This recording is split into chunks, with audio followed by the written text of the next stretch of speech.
what it is ahead of us at least. Blue view is set to 50 meters range. Copy that. Make it nav. 20 meters from D2 right now. Copy that.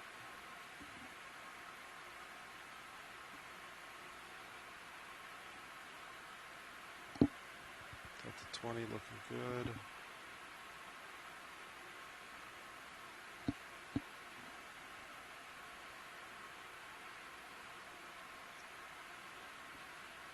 Looks like a nice solid return on blue view, huh?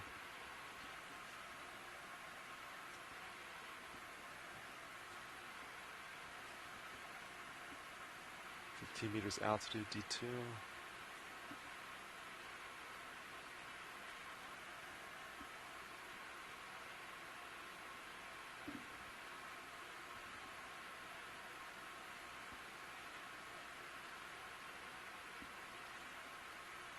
And this is our 20-degree slope.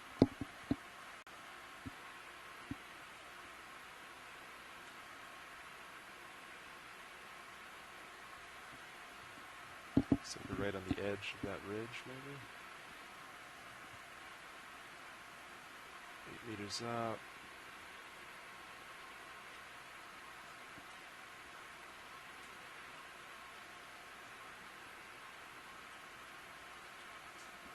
Alright, co-pilot, I'm pretty much on bottom.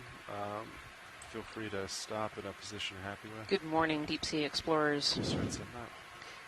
I'd like to welcome you to Dive 13 of the North Atlantic Stepping Stones expedition through ocean exploration. We have just reached the bottom of an unnamed seamount near Hodgson, and we're just going to give the pilot some time to set up here, and then we will start our dive. How do you want your swing arms? I think you can put them out for now. You can always bring them in.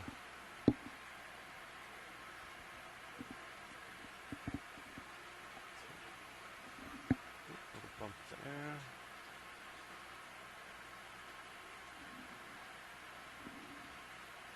Some sea bison.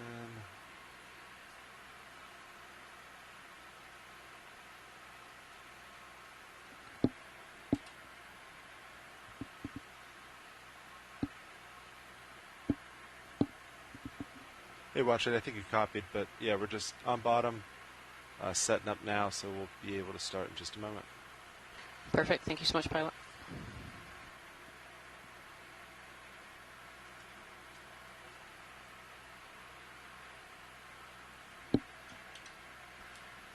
Bridge, this is ROV nav.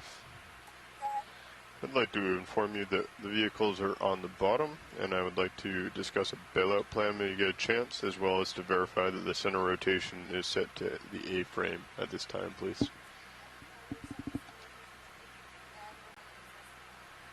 Understood. I'd like to set the bailout to southwest, please. Bearing of a 240 would be fine. Yes, that's correct. Thank you.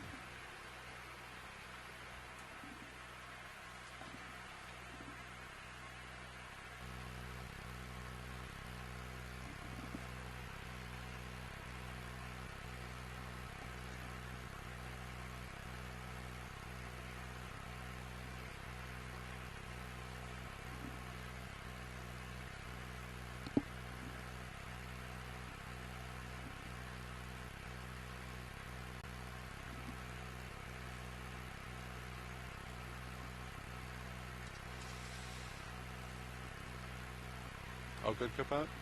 Oh, good. All right. All right, Watchlate. I think we're all set. We're ready to start. So, per usual, we'll start our back and forths, making our way up. If you see anything, just let me know. Absolutely. So, as usual, too, one of the first things we look out for is a loose rock that looks like it's at least from this area. And I kind of see one right in the middle, though I'll let Kira potentially come on and let us know her thoughts about that particular contender. Absolutely. Yep. Lydia, you want to snap real quick? Hey, Brian. Yeah, it's a little hard to tell zoomed in right away on the first thing we see. the size looks good. The angularness of it looks good. If we could just quickly pan a little bit to 4 see the centimeters context wide. of where we are. Yeah. Sorry, I just to see where the rock may have come from. I see a boulder next to it, and then a large platform off to Another our rock left. to your left also. Yeah. Well, actually, as we zoom in, this one might be a hair big. We might keep looking for something a little smaller, if that's all right. Oh, perfect. Then we'll do that. Great. Live video, if you want to come live. For Yeah, me. that sounds good, Kira. That one apparently is a little bit large anyway, so we're going to have a bit of a pan around here and see if we can find a more suitable size rock to pick up.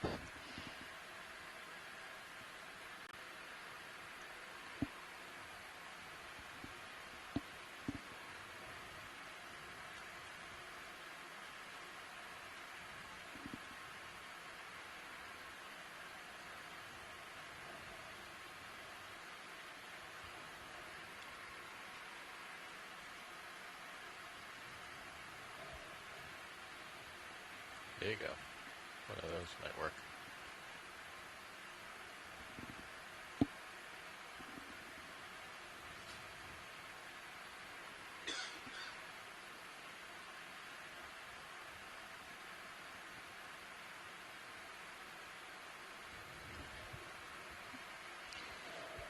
For those of you joining us today, I'd like to say welcome to Dive 13 of the NOAA Ocean Exploration Expedition North Atlantic Stepping Stones. We have just landed on a small unnamed seamount close to Hodgson Seamount. And we've just landed on the bottom. So we're having kind of a look around to see what we can see and whether there is a suitable rock for us to pick up. My name is Rian Waller. I am an associate professor of marine science from the University of Maine, and I am the lead biologist today. And Kira Mizal is on the telephone line as the lead geologist from USGS.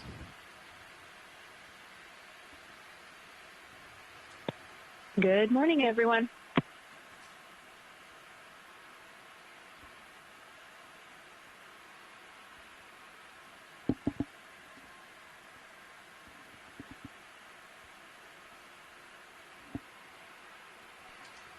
So Kira, this is a really interesting feature that we've kind of landed on this morning. Almost looks like these slabs have kind of broken off and twisted and potentially fallen down slope, and then we have this sediment area. This is really, really interesting. Yeah, sorry for my silence as we panned over that. I'm just so excited, taking a look, trying to figure out exactly what we're seeing here. We do have a large chute to the side of us that we are sort of diving on a ridge right next to it. So I expect we'll see a lot of material coming down slope from mass leaking or maybe some slope failure. The Seamount in general looks pretty lumpy topography, which is why I called it that briefly in the dive plan. But feel free to come 20 degrees to definitely seems starboard like it's experienced a lot of erosion over time, and we're seeing here that sediment that's slowed down. So yeah, I'm trying to wrap my head around what the geology here is and what would be the best rock sample to try to characterize what we're seeing here. It's a very slow-moving, quiet fish here. Lasers off. Kind of has the features a little bit of a halosaur, but it's very, very white.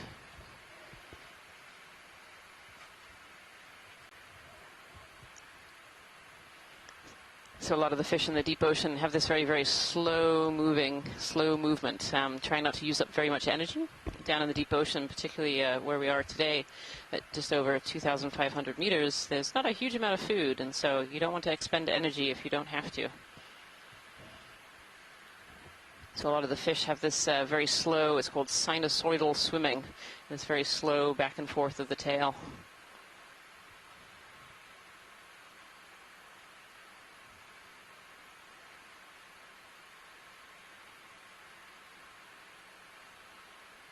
Very nice. Thank you so much, pilots. Interesting too, seeing the lots of debris. Definitely a lot of small chunks of rock indicative of debris falling down slope. Looks like a lot of that was chunks of ferromanganese crust, which are pretty friable or breakable.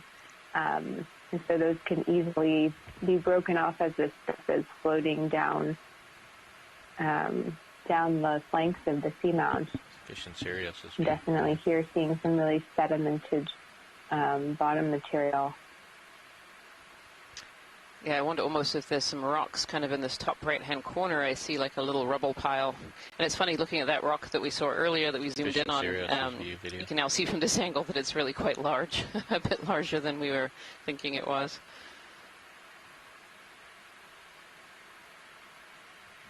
Yeah, it's like a little rubble pile here at the base of this large boulder, Kira, if you can see that. Yeah, Biddy, you want to snap the rubble pile? Yeah, we can check it out.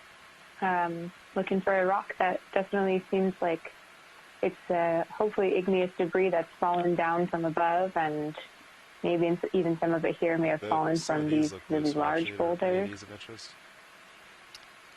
Yeah, there's two here, Kira, that just getting into center here. One on the right looks pretty angular. Come out on Sirius. Yeah, I think the igneous geologist would be, and the volcanologist would be interested in one like that with a thinner crust that looks like, usually angular tells us that maybe it was broken more recently and has some fresh basaltic material that can be dated. Do you want me to poke these, Watchlead? Are those of interest? Yeah, I think the one on the right, actually either of those, I think would be definite potentials to give a poke, see if they're loose, Okay. and take a look at. Sounds good. Thank you so much. Video, come wide, please. Main HD.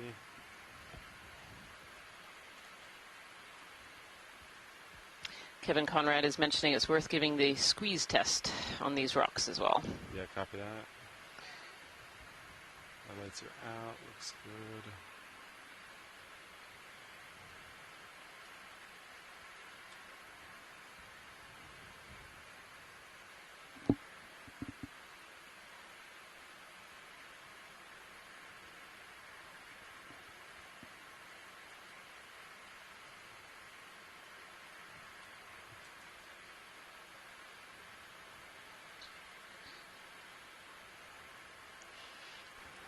Not sure you're going to be able to get there with the arm. I think it'll reach. We'll see. Alright. You want to get hydraulics up? If They're you're up. not, sounds good. Alright, if you feel comfortable, can I put Medusa's up? Sure.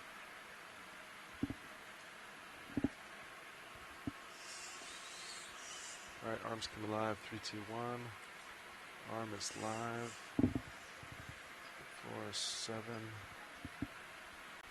Go ahead, Bridge.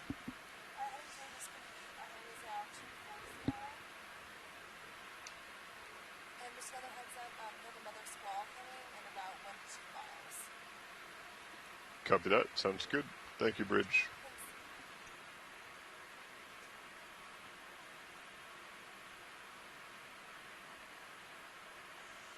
These ones might be too small now.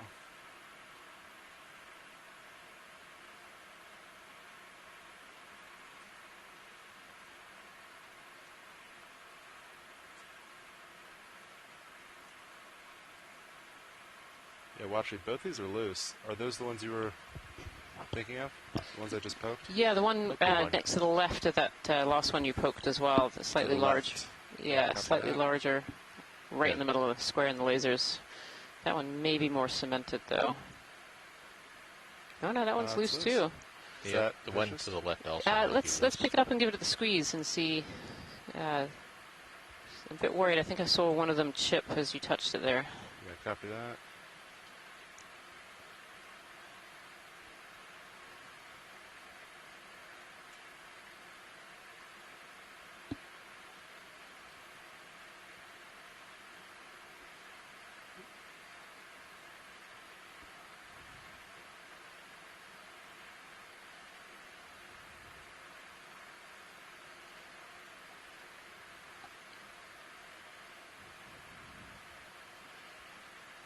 I don't know if I'm actually on it.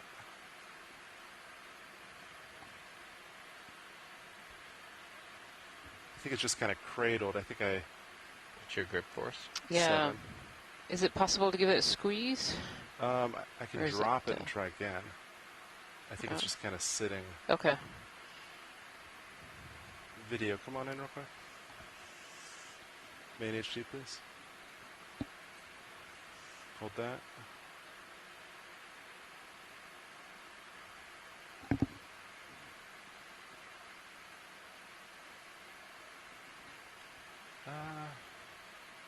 Yeah, watch it. That's all. It is preventing the jaws from closing. Okay. So that's a pretty strong grip there. That's a good sign. So it seems solid. Kira, do you want to make any comments about this particular rock? Is this worth continuing to pick up?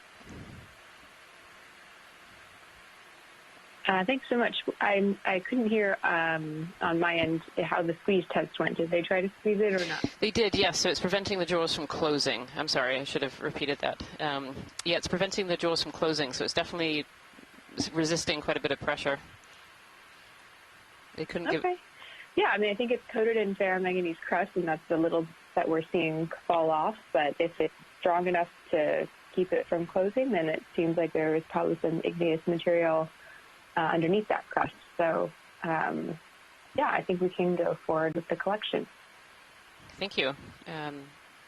Pilot, this is Watch Lead. Yeah, watch it go. Yeah, so they're interested in this particular rock. I have a request as whether it's possible to pick up that second one as well and put it in the same rock box as a second sample. Yes.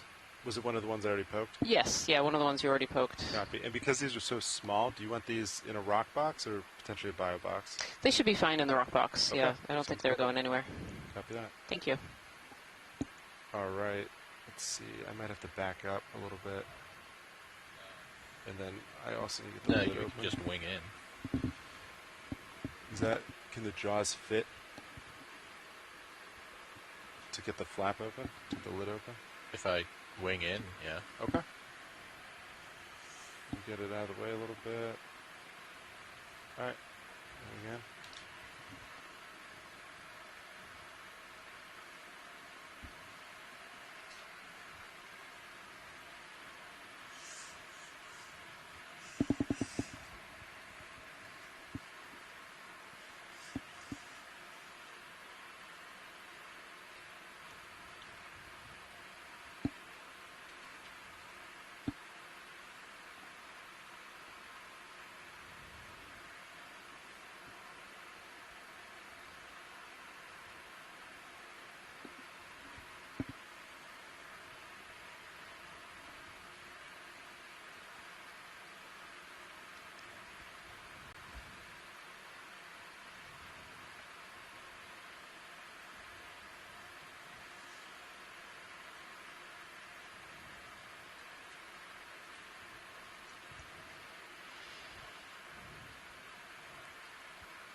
That is disappointing.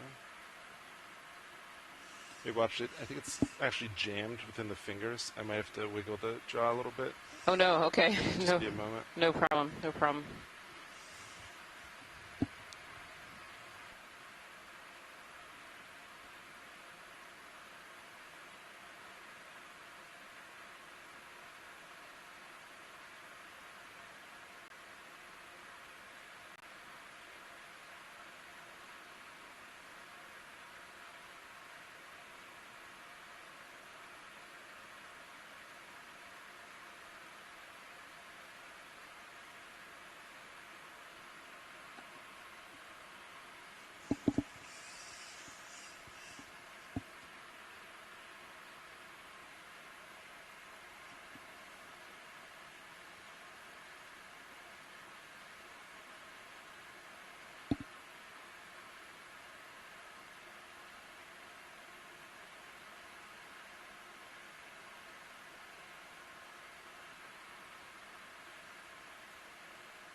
All right, so Copilot, looks like it's stuck in the fingers. Just use the edge of the box, Just kind of scrape it. and then just stick the edge of the box between the fingers.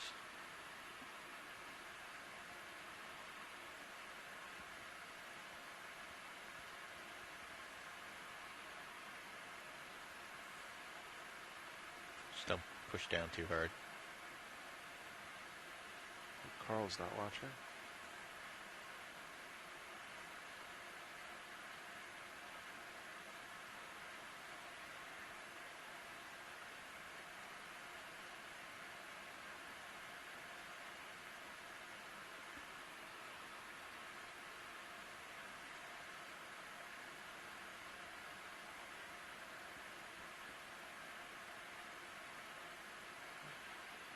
It's definitely a solid rock, Watchley.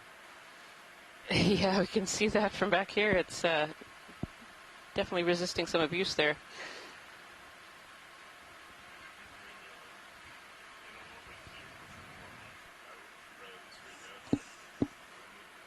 Yeah, I was pressing it and then wrist to try to, but I don't really want to put any more pressure on the drawer like that.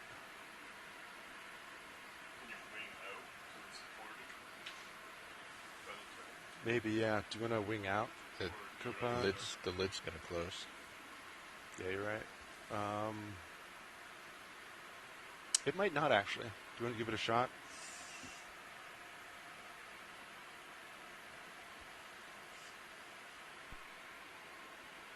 Hold that. Let's try it.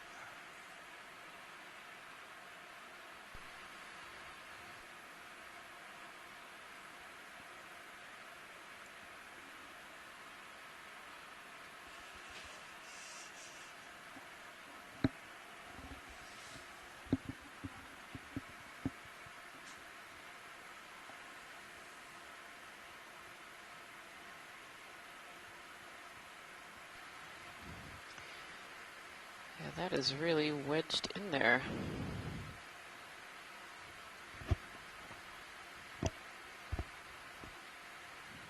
Yeah, watch it. I don't know if that's coming out. I can still sample, so I can go for the other one. Yeah. But I don't want to take up too much time trying to loosen this up. Right. We're not gonna be able to snip anything. So there is, you know, if we have to destroy it to get rid of it, that's totally fine. We can always pick up something different. But if you think that's not coming out, then yeah, let's try and pick up another one.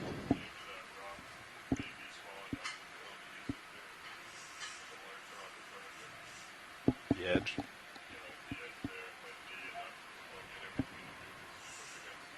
Yeah.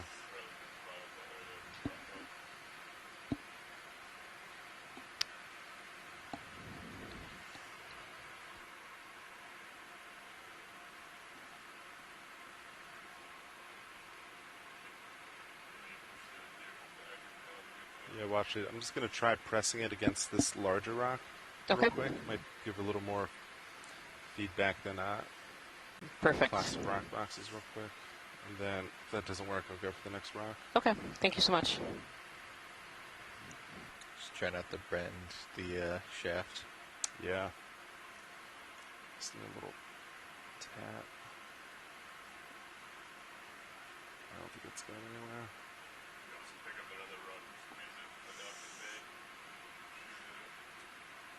Yeah. All right, Washley. So pretty much center. I can try to grab another rock. Is this the one, as the lasers approach, that you were? So on the right of that, there's a very angular one. So if you come right side, it's almost directly under the jaws. You can kind of see a very angular face. Yeah, copy that. Yeah. If you need to go for something bigger, we can try something behind it. But yeah, your best discretion there. Copy that.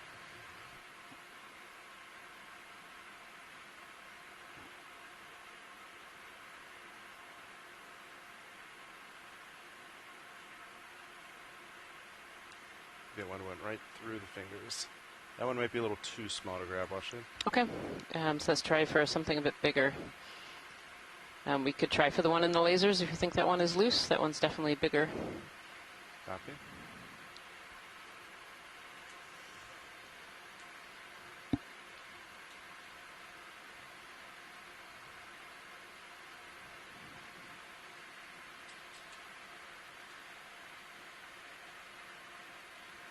It is loose.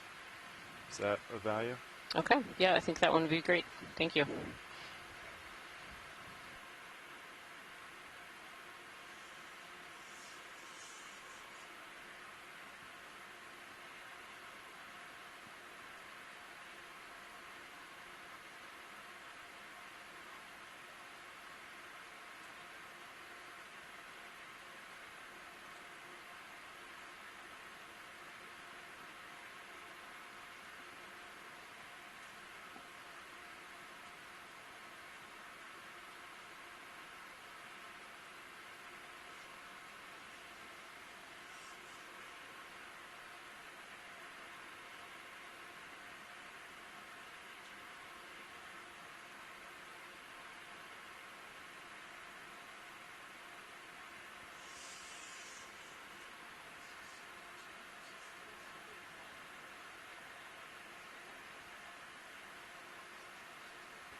that one's in.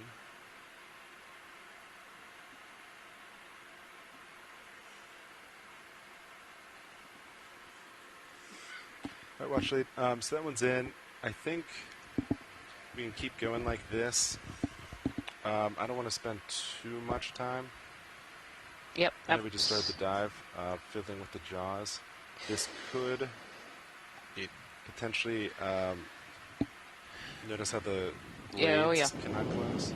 Yep. So that could prevent snipping further down. Yeah, it looks So I like could this either is... take time to keep adjusting this, or we could continue the dive knowing we might not be able to snip things later.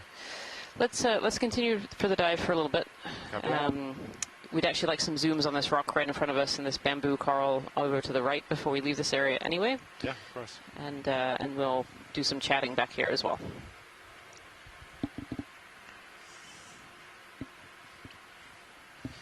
Thank you so much. I don't think he has the angle.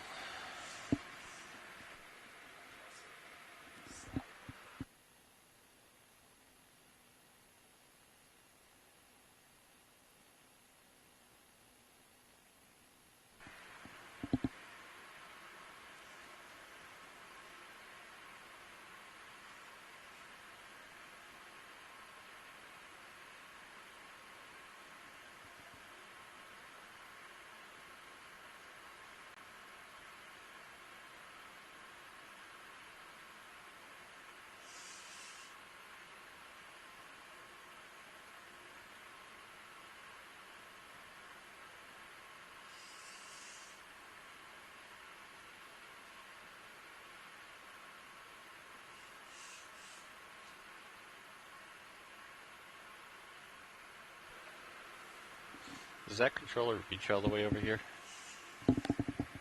Which one? This one? Yeah. Not as is. We'd have to. I think it's potentially zip tied. Yeah, it's kind of coiled up there.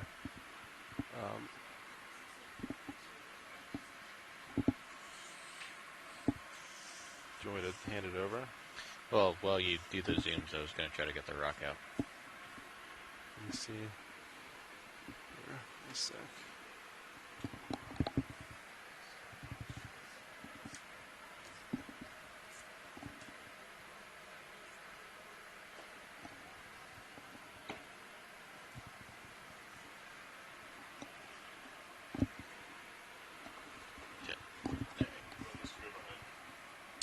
No, just lay it there. Yeah, I think it works.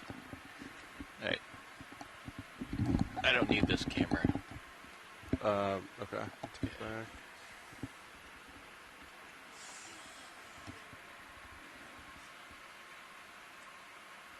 I watch it. So, what's the first item in view you want to look at? Yeah, so over to the right-hand side, there's kind of this brambly-looking white skeleton on the seafloor.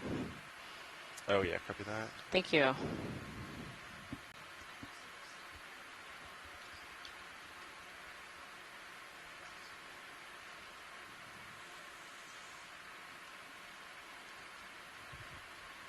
Oh, nice.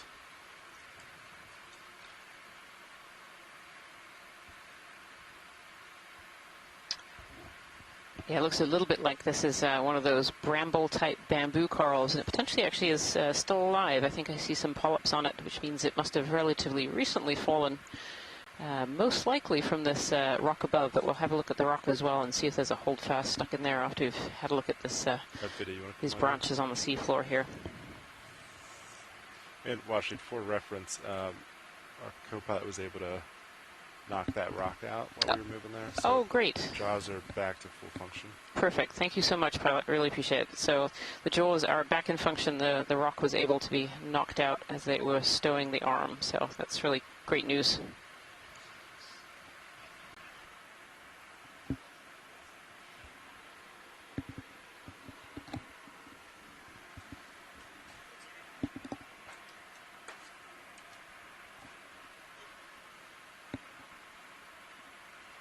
Video come on, please.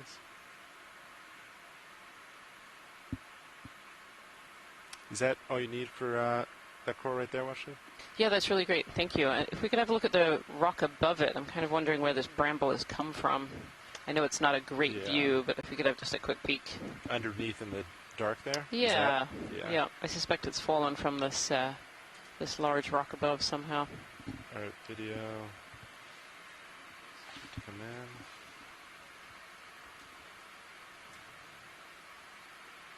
Yeah, not seeing much under there.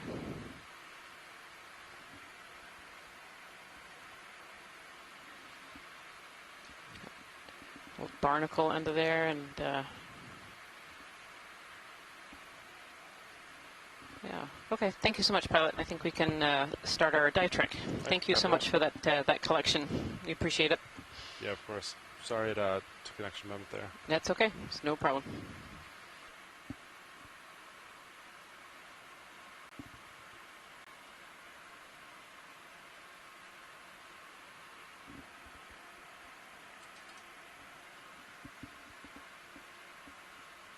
Actually, it looks like it's here on top is where the bramble form of the bamboo came from. That definitely looks pretty similar there with those barnacles on it. And Bathypathes black coral here as well.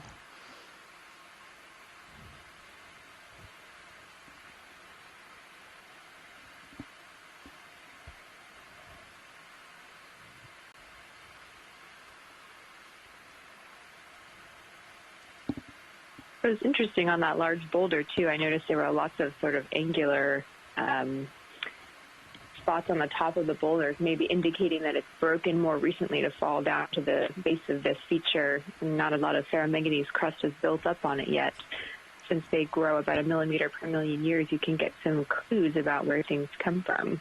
And now coming to one of these more slab-like features with a lot of sediment clearly cascading down it and building up over time.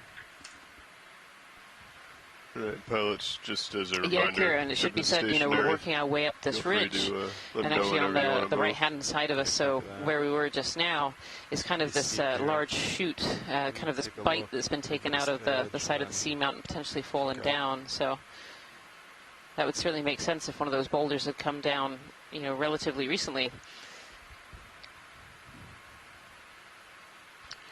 And it is a bearing of I really about enjoy 4 these shots degrees where you kind of to peek the over the waypoint. edge, and here we are peeking over the edge of this ridge going up.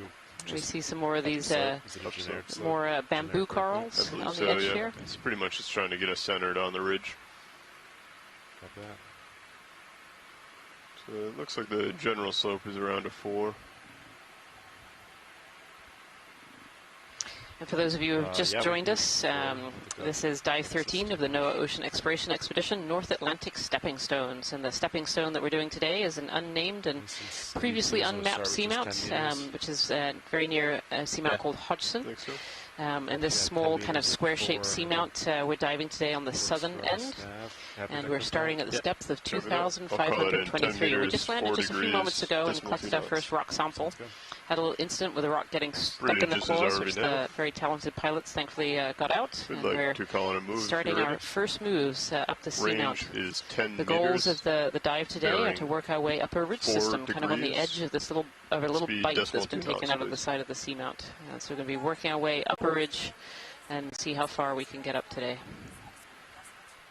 Good copy. Thank you. And already it looks like there's a fair amount of sedimentation in this Understood. area Still sitting as at well. 240.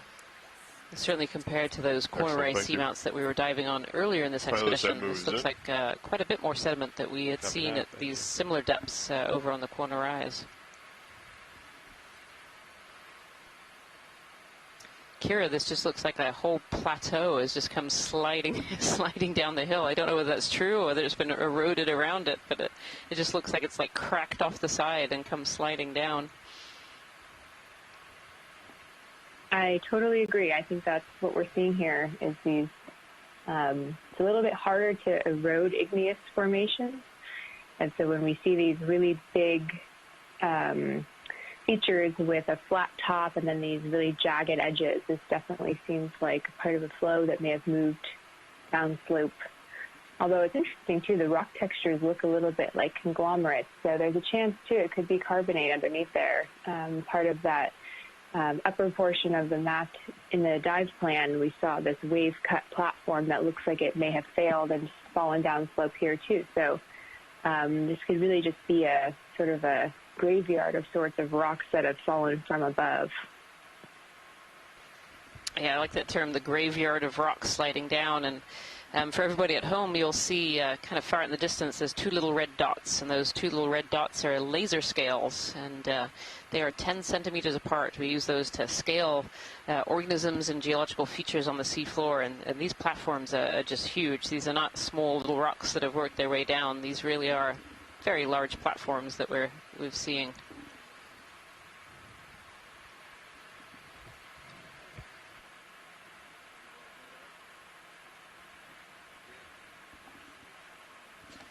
Yeah, Sean, let me know if you can hear my breathing again. Yeah, of course.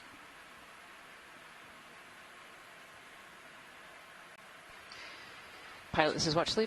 Hey, watching now. Yeah, it'd be great to have some zooms kind of on the edge of this. I think I saw some potential sponges and corals kind of living around this large piece that's come down. Yeah, of course. Good to have a little... At the base of this? Or the Yeah, side? kind of at the base and the sides. Yeah. Just kind of a little once around would be great. Absolutely. Thank you.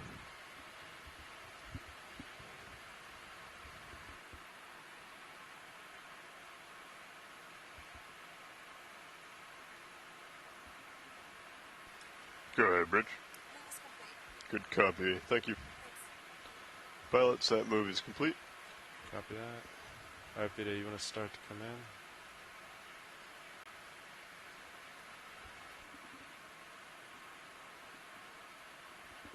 Let's see. Here's some of your ferromanganese coating. I can see those kind of bubbles, a very distinct texture there, Kira. Alright, Peter, Yeah, you wanna come absolutely, out indicating partial? it's been Just there kinda nice pan and around. long, and we've got these really big botroids or bubbly textures, as well as this little Yeah, hold that, organism. please. Yeah, we see a sponge, that white organism they had just zoomed in on. Those are sponges. I can actually see them kind of dotted all over this face. These are very low-lying, potentially encrusting sponges. You can see all the holes in there. I can see a fossilized cup coral as well. We've seen these quite a bit during the last few dives. It's got kind of that blacky brown ferromanganese patina on it.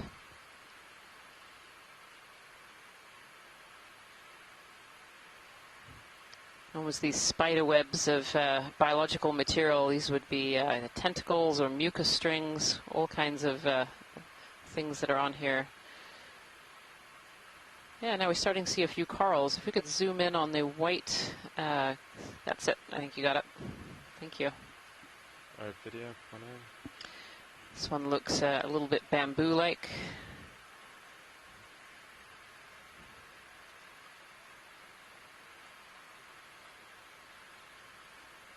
Very, very white skeleton.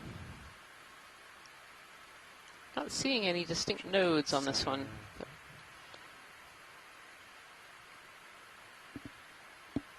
beautiful.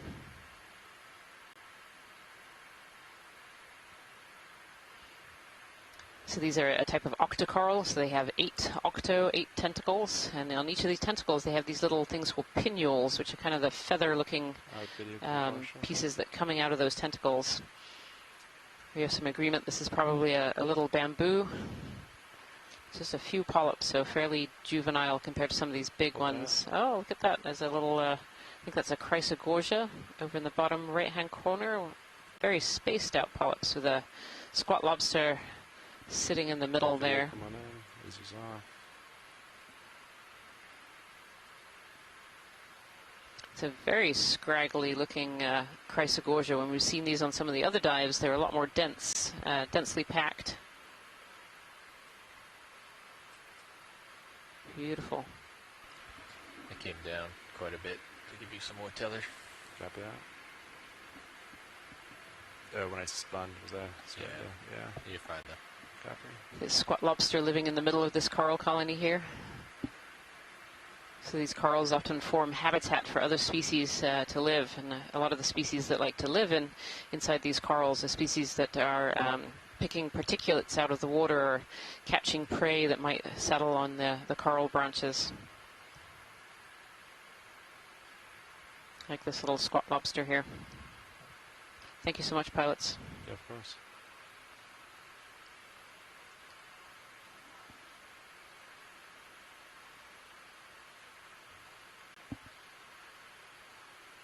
Yeah, lots of that botryoidal texture on this side here. Could we have a quick snap on the pinky coral colony, just up and left from center? Yeah, copy that. I think this is a corallium.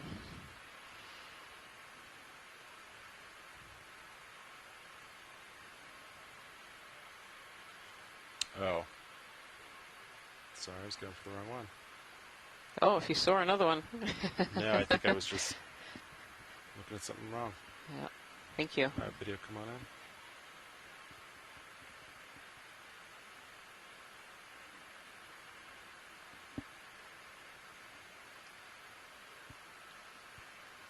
Yes, I think this is what we've been calling a hemicorallium, which is a relative of the red corals that are often found in shallow waters in the Mediterranean and in Hawaii.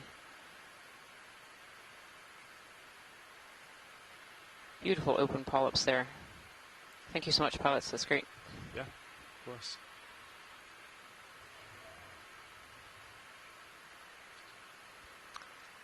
Beautiful vase sponges and stalk sponges up on top as well, on the top of this face here.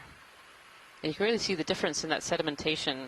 So there's a fair amount of sediment up here on top, a little kind of coating, but that can often be enough to really discourage larvae to settle and grow on these faces, and that's why we're seeing more of the filter feeders kind of on the side, on the edges there. Oh, beautiful bathypathes up in the top corner as well. This is a black coral.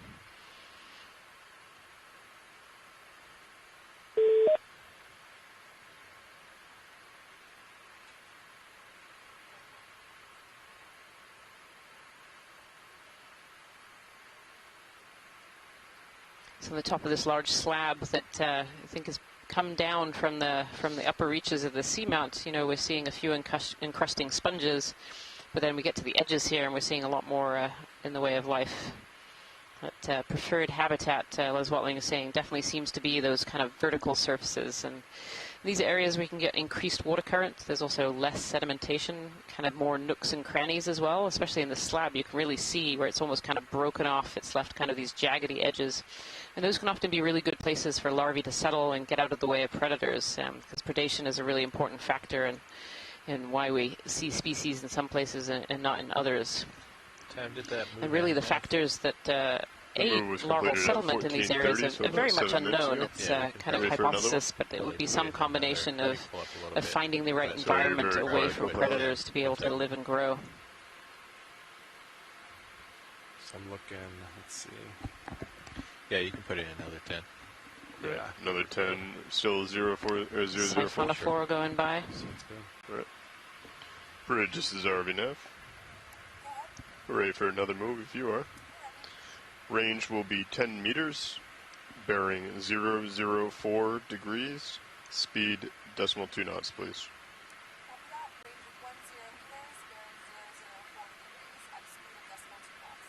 Good copy, thank you. Oh, I think I see a white, potentially a bamboo, almost dead center there, pilot. Yeah, copy that. Thank you. This one's quite tall. This one's probably about 50, 60 centimeters, not that quite a move is meter underway. in height. Copy that. You can see those two red dots there. They're 10 centimeters apart, and those are harmless lasers that we use to scale things on the sea floor. From video, it can be very difficult to really understand the scale of things, and so we use these lasers as a tool for helping us being able to visualize how large things are. Morning, Reen. Hey. Oh, good morning, Scott. And this looks to me like a Alright, video, bramble that's switch grown over. upwards, not in such a twisted tangle near the substrate. Yeah, it's definitely got the fine branches and kind of jumbled up structure of those bramble bamboos, but I would say this is a pretty large one for a bramble. Would you say that, Scott? Yes, I would agree, and at least based on the genetics, it does look like they can get large. They can grow out of that sort of crumpled up bramble phase, which I interpret to be, you know, not a good attachment to the substrate, or maybe they've broken off and are regrowing in some area. But if they get a good hold on the substrate, you know, there's no reason they shouldn't be growing upwards into the current. So that's what I'm interpreting, what I'm seeing. Yeah. Again, not just like the last one we looked at that was, you know, tucked under that rock. I'm really not seeing nodes, and we do know of at least one species that appears to be nodeless or has very few nodes, which is really quite fascinating for this family. Yeah, I agree with you there, Scott. I don't really see any distinct nodes on this one, just like earlier. Yeah. Yeah. Is that one just... No, that's a tentacle. It's a tentacle sticking out. I saw the same one. Yeah. Yeah, A barnacle growing on one, at least one barnacle, maybe two. Yeah, I think there's two little barnacles in there. I think over to the left of this colony too, I might have seen a little cup coral, quite low lying on the sediment, on the rock, and kind of surrounded by sediment. Let's pull out slowly here and see if we can see it. There it is, over in that. To the left. Yeah, is that a little cup coral? Does look like it. Yeah, it's got that very distinct video from pink and potentially bright white tentacles. Very round. I have an eye for the bamboos. You have an eye for the cup coral. I know. Spot a cup coral in 100 yards. On your radar. There we go. Oh yeah, look at this. This is a beautiful little cup coral. So these are what we call solitary corals. So where we were looking at that bamboo and you were seeing all those multiple polyps. So those are colonies. All of those polyps on that bamboo are genetically identical to one another. And this little one is just a solitary. So it's living by itself. It's genetically identical, probably from others around it. You can just see those tentacles all kind of drooping over the edges. And very, very rounded. I'm not quite sure what species this would be. So these cup corals, and actually a lot of what we call the sclerotian hard corals, are really identified almost solely from their skeletons. And so you need to be able to look at the skeletons and the different rays and arrangement of those rays to be able to get a good idea of species. This being fairly low-lying and pretty round, it could be a type of Caryophyllae. Could also be maybe a Volganella. Yeah. Beautiful. Move is complete. Is that all you need, Botchley? Yes, that's great. Thank you so much, pilots. You can see it in the minute cam. See the little black. You can see how small that little cup coral is, all by itself, probably just 2 to 3, maybe 2 centimeters across. The right side. Yes. Oh, okay. It's just like an edge with a. Oh, is that? Yeah. Yeah. It's just an edge with a sponge on it. Copy.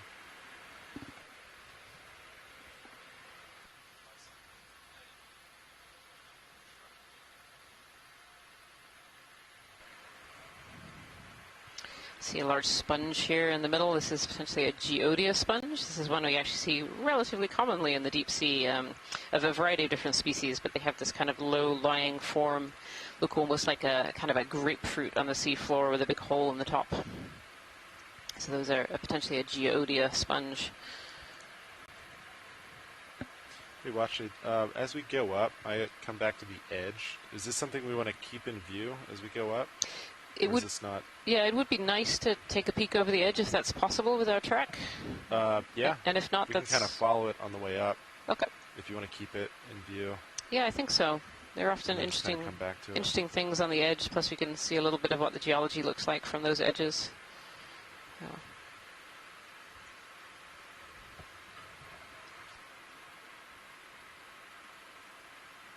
There's been so many cool ferromanganese crust textures on this really kind of eroded upper surface. You see these channels being eroded in it and being completely covered in sediment, and then some really fresh, bigger botryoids in places where the sediment hasn't been able to accumulate.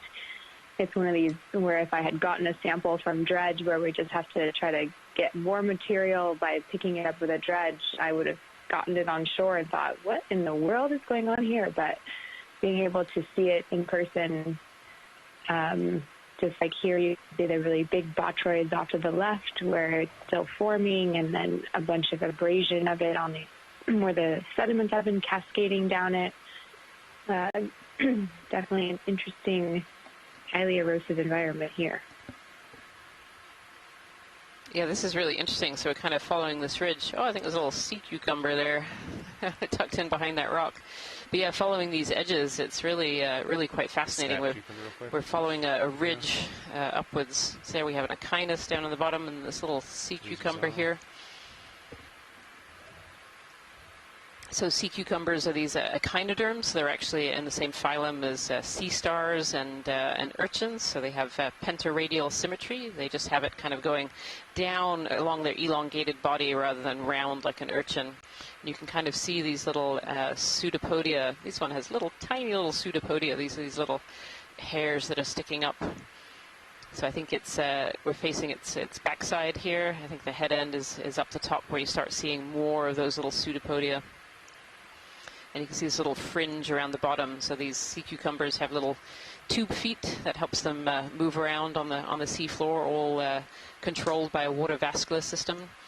And these sea cucumbers primarily eat the sediments, so they're ingesting a lot of sediment and try and get the small particles of food that have rained down as marine snow. Is that all you need there, Watchley? Yes, that's great. Thank you. Lasers on one more time. That's good.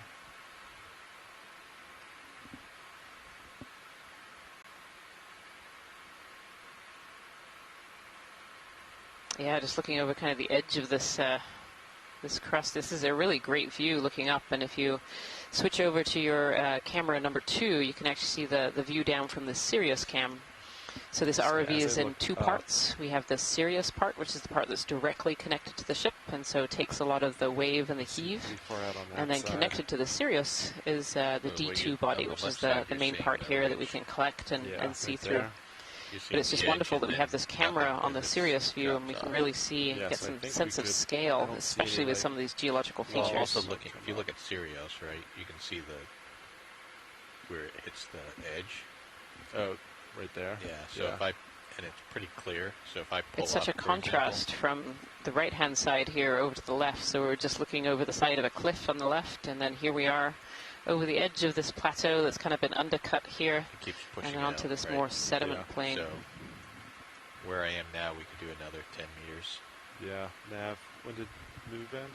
Last move was completed at 14:41, so about 6 minutes ago. Yeah, we so can go ahead and get another 10 meters. Yeah, sounds great. 004.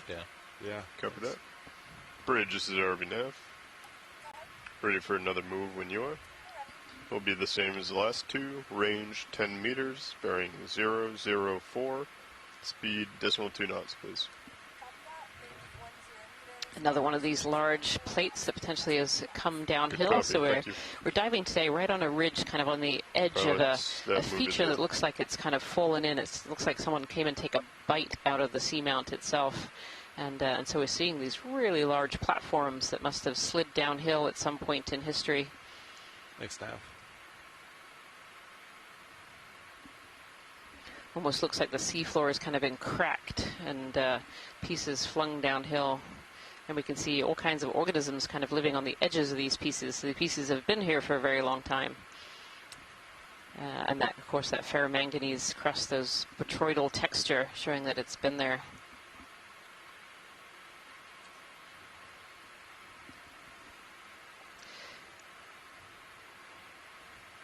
Pilot, this is Watch Lead. Hey, watch it go. If it's possible to get some close-ups of kind of the edges of these large features, that would be great. If we're already by it, that's totally fine. No, I could do that real quick. I think there's all kinds of organisms kind of living on the edges here. It's all cracked.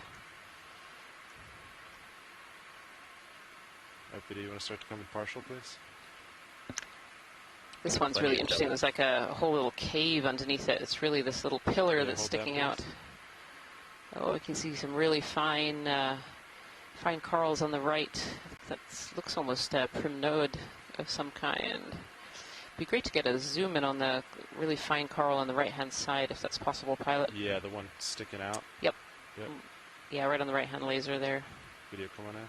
So we have a bramble bamboo very much on the nose, and then we have this little one here.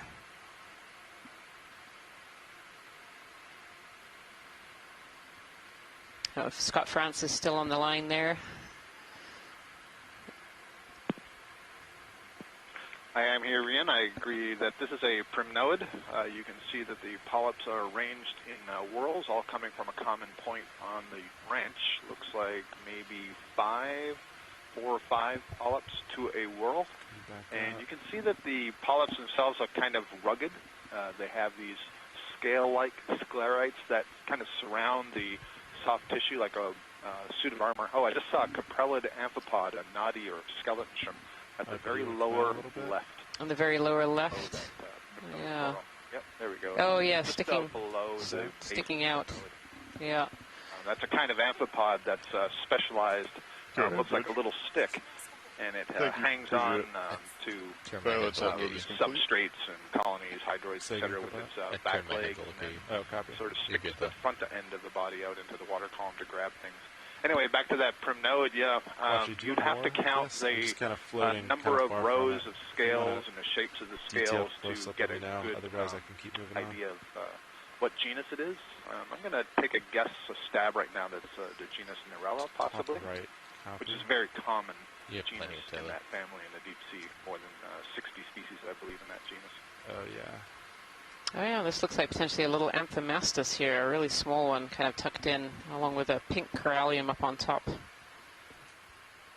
I agree with you. And one of the things that's nice about seeing these small colonies is that these are evidence that there's relatively recent recruitment going on. It means that larvae have settled in the not-too-distant past. You know, we don't know the ages of these. It could be anywhere from 5 to 15 years. I'm talking about the Amphimastus and that little hemicorallium above it. But it does suggest at least, you know, that there's some active recruitment, and that's a good sign for a population. You don't want just the big old things that aren't continuing to have the population go forward. Yeah, absolutely. It is interesting that we're seeing some of these smaller colonies. Obviously, we have no way really to tell when this huge plateau made its way downhill. But it's nice to see some active recruitment going on. I think we see another one of these primnoids too, a little bit further around as well. All right, video start to come back in, please.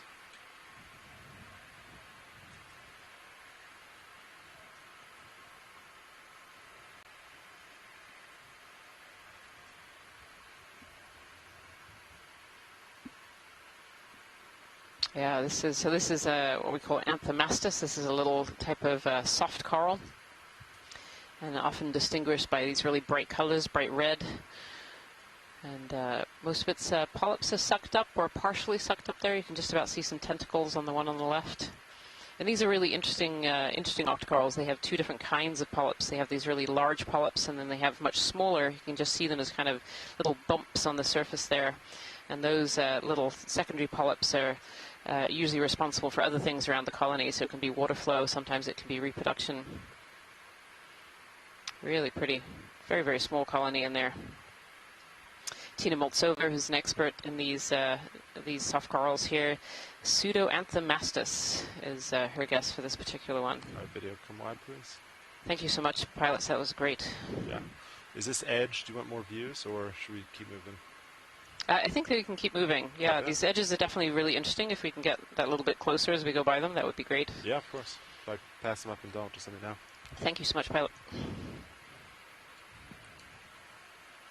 Among the many interesting questions, you know, that we have been proposing over the last couple of days are what are the rates of these community developments? So we're seeing here the edges of these, you know, relatively barren rock faces right now. You know, there's certainly not a large community. Maybe there was in the past, but we were just talking about recruitment and, you know, how long does it take these communities to redevelop? You know, any one recruiting polyp, what we just saw there, maybe it's, you know, 5 years, a decade, whatever. You know, there have to be techniques to age that or to be able to follow through time any particular area. But what are the various factors that go into determining whether any one particular area is good? Obviously, the current flow is going to be important and the amount of food that's being delivered, so something about the overlying water column, the ability to keep it free of sediment.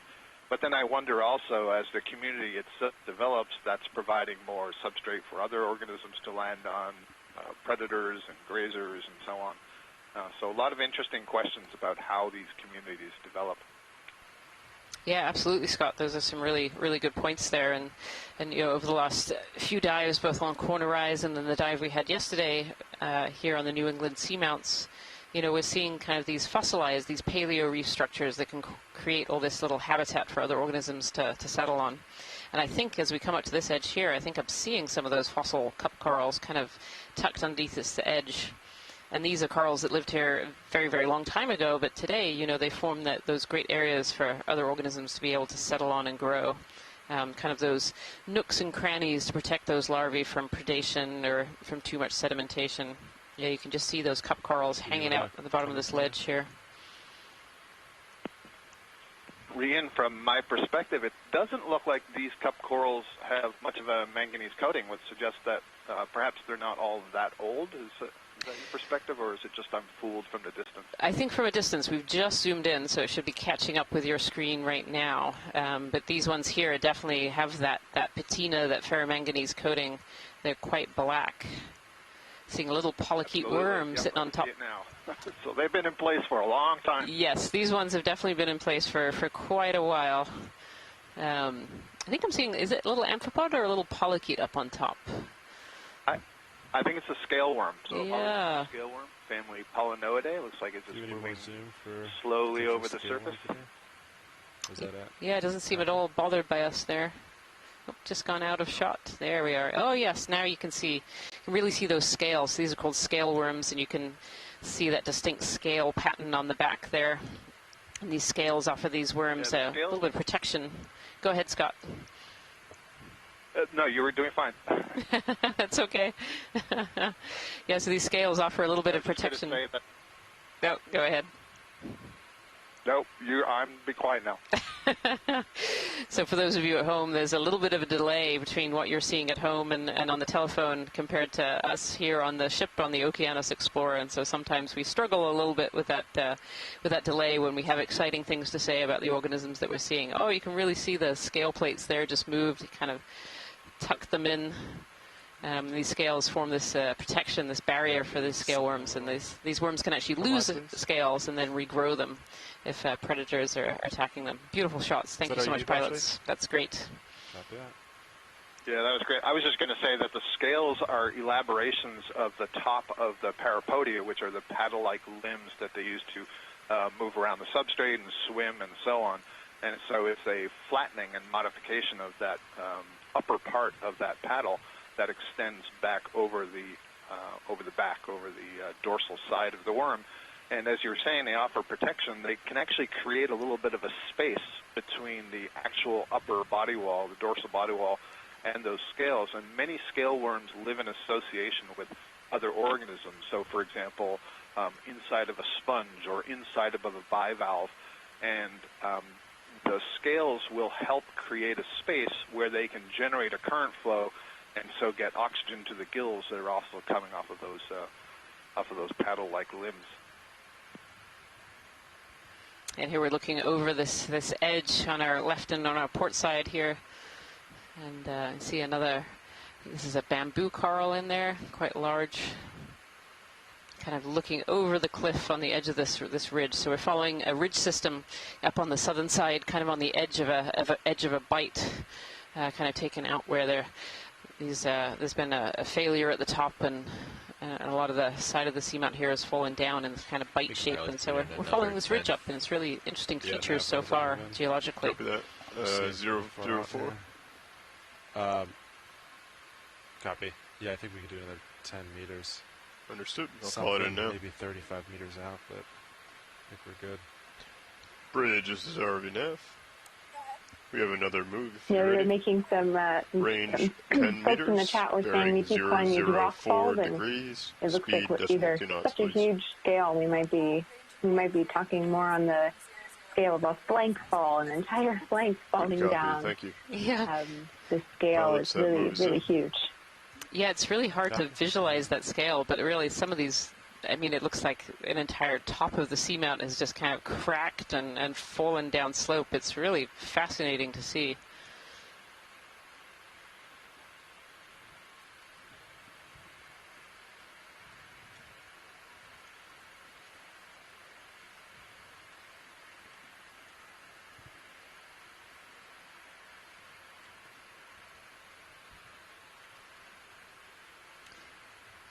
Pilot, this is watch lead. Watch it go. Yeah, whenever it's convenient, it'd be good to get a little shot of this sediment too, just so we can look at the composition of the sediment. Just Yeah, whenever is a good time to do that. Yeah, I can get close now. Get a nice shot.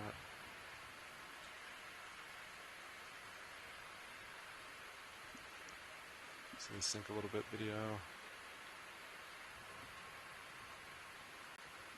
Video standby. Let me sync a little bit.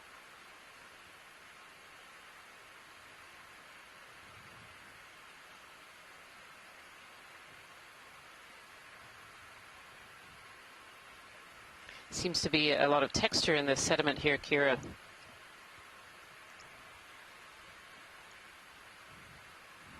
Yeah, this is really interesting. It reminds me of yesterday on Seamount, where we're seeing, but even more here, actually, a bit coarser material.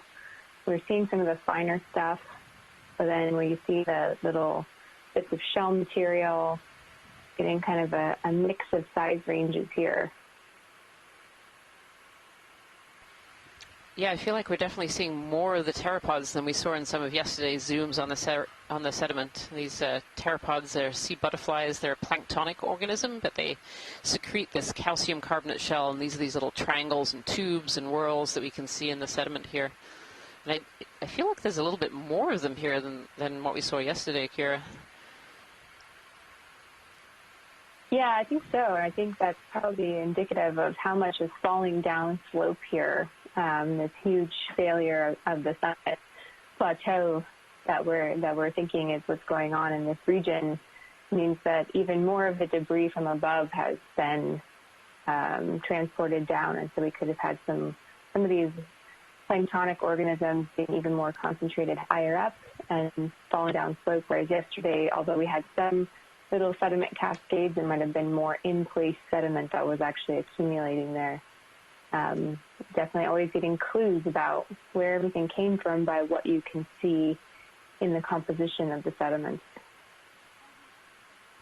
Go ahead, Bridge. Thanks so much, Pilot. That's great. Thank you much. Appreciate it.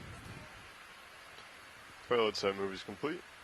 It's always fascinating to get a close look at these sediments too, because as a biologist, my eyes are looking all over and looking for that infauna that we see. So infauna are animals that live kind of inside the sediment. And although you may look here at this picture and see, oh, there's no, big corals and sponges in this particular image, but actually inside the sediments, there's a lot of organisms that live there, from worms and different crustaceans, even larger organisms such as urchins and sea stars and brittle stars can actually dig themselves into the sediments and get some protection from predators that way.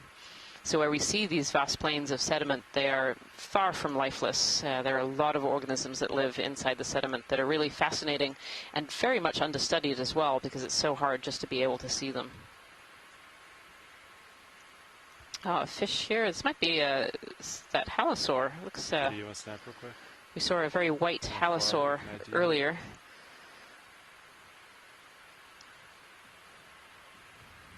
Yeah, this looks very similar to the one that we saw earlier. To scroll back up here, because I know that there were some names that were put forward by some of our fish biologists who are on the line here.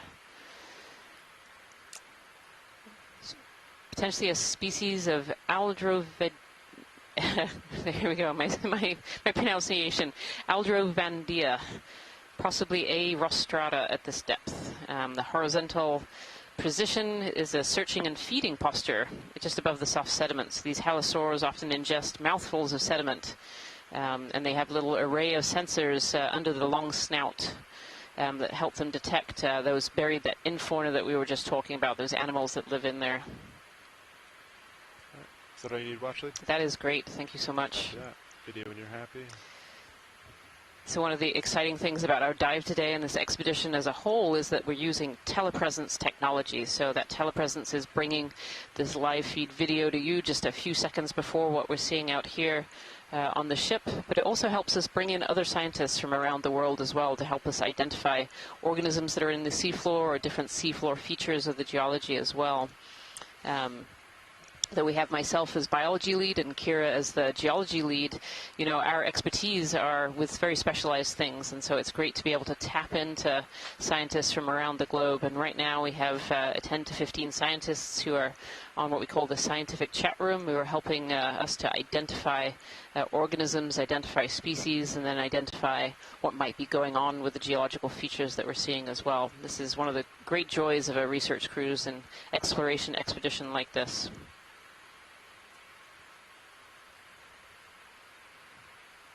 A little Okeanos urchin that we just went by. Oh, there's another sea cucumber. Oh, that might actually be a little sea pig. Do you want to snap real quick? Yeah, that would be great. Thank you so much, Pilot.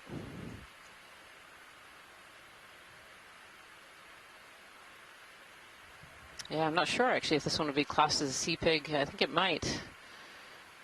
So there's a class of these sea cucumbers that have these really long, distinct pseudopodia, these headpieces. Yeah, you can just about see it. They're kind of hiding a little bit. It's well camouflaged on the sediment, being this kind of white and transparent color here. And these have been nicknamed the sea pigs. Some of them are very rounded and actually have kind of more of a pig-type shape. This one is a bit more elongated. And you can really actually see really well those little tube feet underneath it that are help moving it along the seafloor. Sorry, buddy, I'm just setting real quick. All right, Nav, we can put in another 10. Keep us moving. Copy that. We'll do another 10 some at talk in 004. the chat room. This might not be of that that class of sea Call it in pigs. now. Tend to be a bit more Just kind of RV. rounded and short. This Yeah, one certainly has a move if lot of you're those Same as kind of last false few. tentacles Range on 10 top, those meters, pseudopodia. running 004 degrees, speed 0.2 knots, please. Copy that. Range of 10 meters, bearing 004 degrees at a speed of 0.2 knots. Good copy. Thank you. So these Holothurians, or sea cucumbers, are members of the that moves Echinodermata. So they're in the same phylum as the sea urchins that we just saw, and also the sea stars and brittle stars. So they have what's called pentaradial symmetry. But unlike being rounded with 5 arms, these are more elongated, so they actually have kind of 5 strips of muscle that go on the inside. And these Holothurians, these sea cucumbers, eat sediments, so they're ingesting sediments to be able to pull out all of the good particles and nutrition out of the sediments. And so they often leave quite long tracks on the seafloor, both of where they've eaten the sediment and also where they're pooping out the sediment on the other end as well, leaving these tracks and trails. Beautiful shot. Thank you so much, pilots. Copy that. Yeah, you might actually be able to see a little trail there just above it. And we obviously don't know whether that's the trail of this particular sea cucumber, but it's definitely a trail of some organisms that are on the seafloor there. Let's keep moving.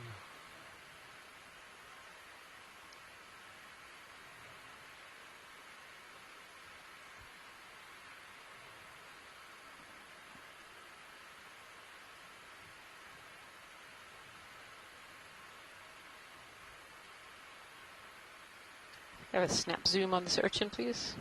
Yeah, of course. Thank you. And these are Okeanos urchins, we think. We're just going to have a quick snap zoom as we haven't looked closely at any of them as we've gone by, but we've seen 3 or 4 of these already in this area. Alright, video, go for snap. So those lasers on the seafloor, they're harmless scaling lasers. They help us tell the size of things that are on the ocean floor. And they're 10 centimeters apart, so this urchin is a good 10 centimeters with its spines and maybe 5 or 6 centimeters, just the central area. Beautiful.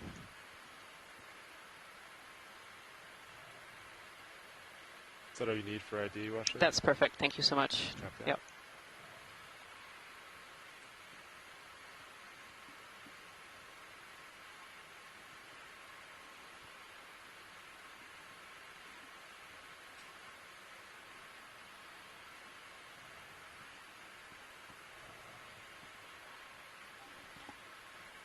Go ahead, Bridge. Position is complete. Good copy. Thank you. Well, let's move is complete. Copy that. Thank you, Nav. So Kira, this ridge that we're following here, do we think that this is potentially a plateau that has come down as well, just a really, really large piece, or do we think that this ridge is an original feature that has kind of withstood, and then pieces have cracked off of the side of it. Yeah, that's a really good question. I'm trying to get some context with you. I was actually just looking at the blue view of the radar to sort of get a little bit of a larger view of how big this feature is. Definitely seems like it's still the jagged edges along the sides that we keep seeing on these really big broken off flanks definitely make it seem like it's broken from far above and not an erosive feature. You know, when we have long-term slow erosion of geologic features, you can sort of imagine just like water running down rock, you'll get some more smooth features.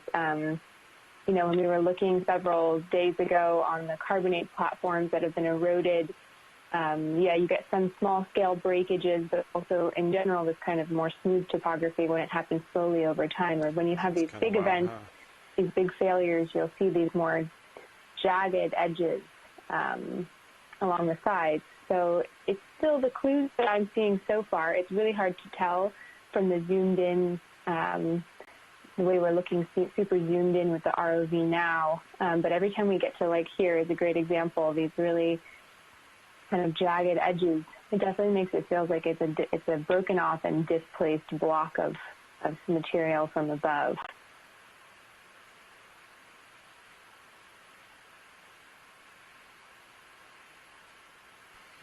Yeah, now we're looking out into that area that's kind of within this this chute, this kind of bite that's taken out of the southern end.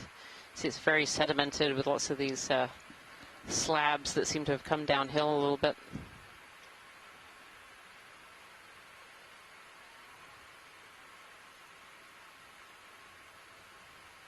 Take a peek up slope real quick.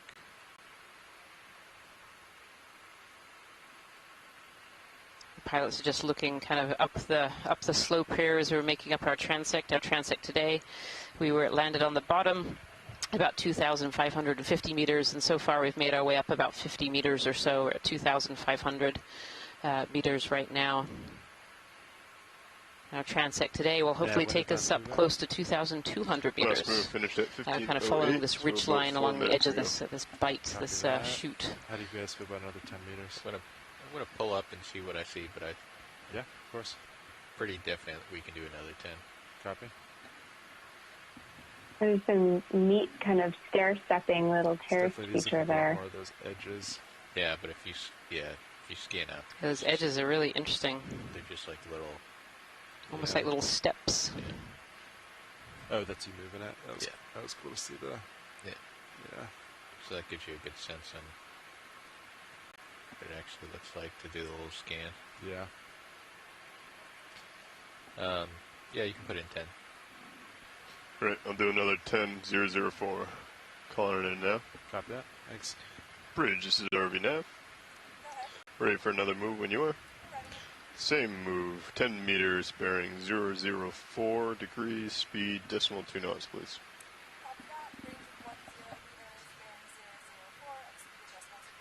Good copy, thank you. It's interesting how this top edge here, Kira, is kind of undercut like this. It's kind Well, of it's cracked that away, move is but left underway. that crust on top. Take a nav. Yeah, absolutely. It's hard to tell if the ferromanganese crust has grown out on the ledge. That can happen often.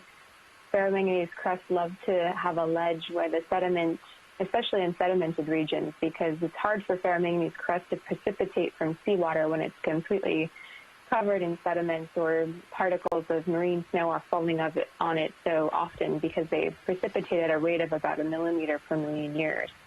So they love edges of features, kind of similar to the biology sometimes. They really like the edges where there's less sediment buildup, and so they can create these really impressive sort of ledge features.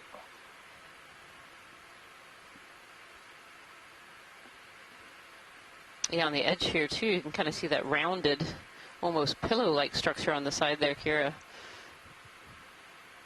Yeah, I was just thinking that. Every time I think it makes sense that this is carbonate from the upper that's fallen, then I'll see a texture like that and think, but that looks a bit more igneous.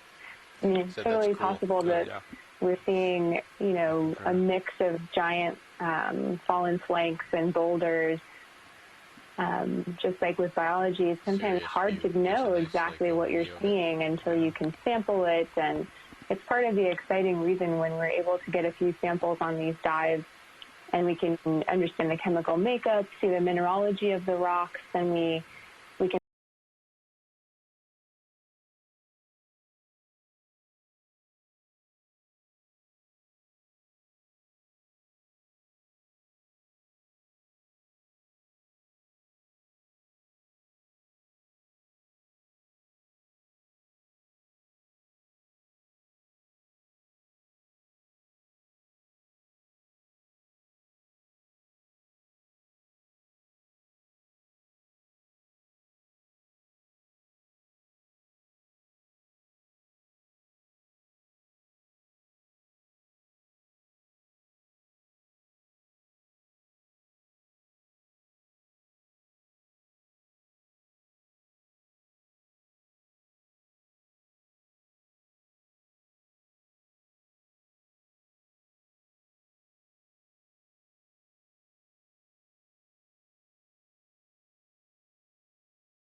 Oh, copy, went the wrong way.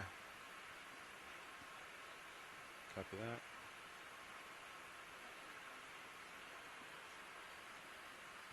Yeah, copy that.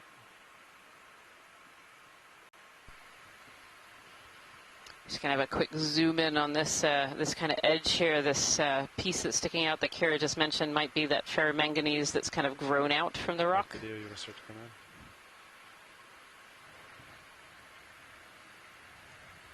Is this general area? Yeah, the general area. This is interesting. It looks like a left behind stalk of a coral, but relatively recent. You know, we've seen those ones that have the ferromanganese patina that are kind of a dark brown to black, and this one is still obviously relatively fresh. It's still got the red color.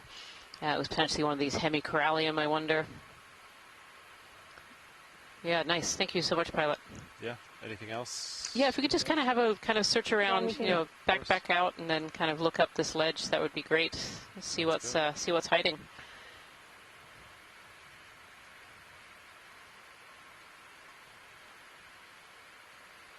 Yeah, and on that zoom, we could definitely see the whole outer ledge. This whole little ledge is just totally covered in ferromanganese crust all the way around. So definitely this ledge has been outcropping long enough to precipitate these minerals on the top, on the sides, and on the bottom as well. Because they're growing sort of from the outside, it can be really interesting when you break off a piece like this. You'll see the same chemical makeup on all sides, whereas typically they grow in sort of a stratigraphic section going from the base of the substrate rock all the way to the surface.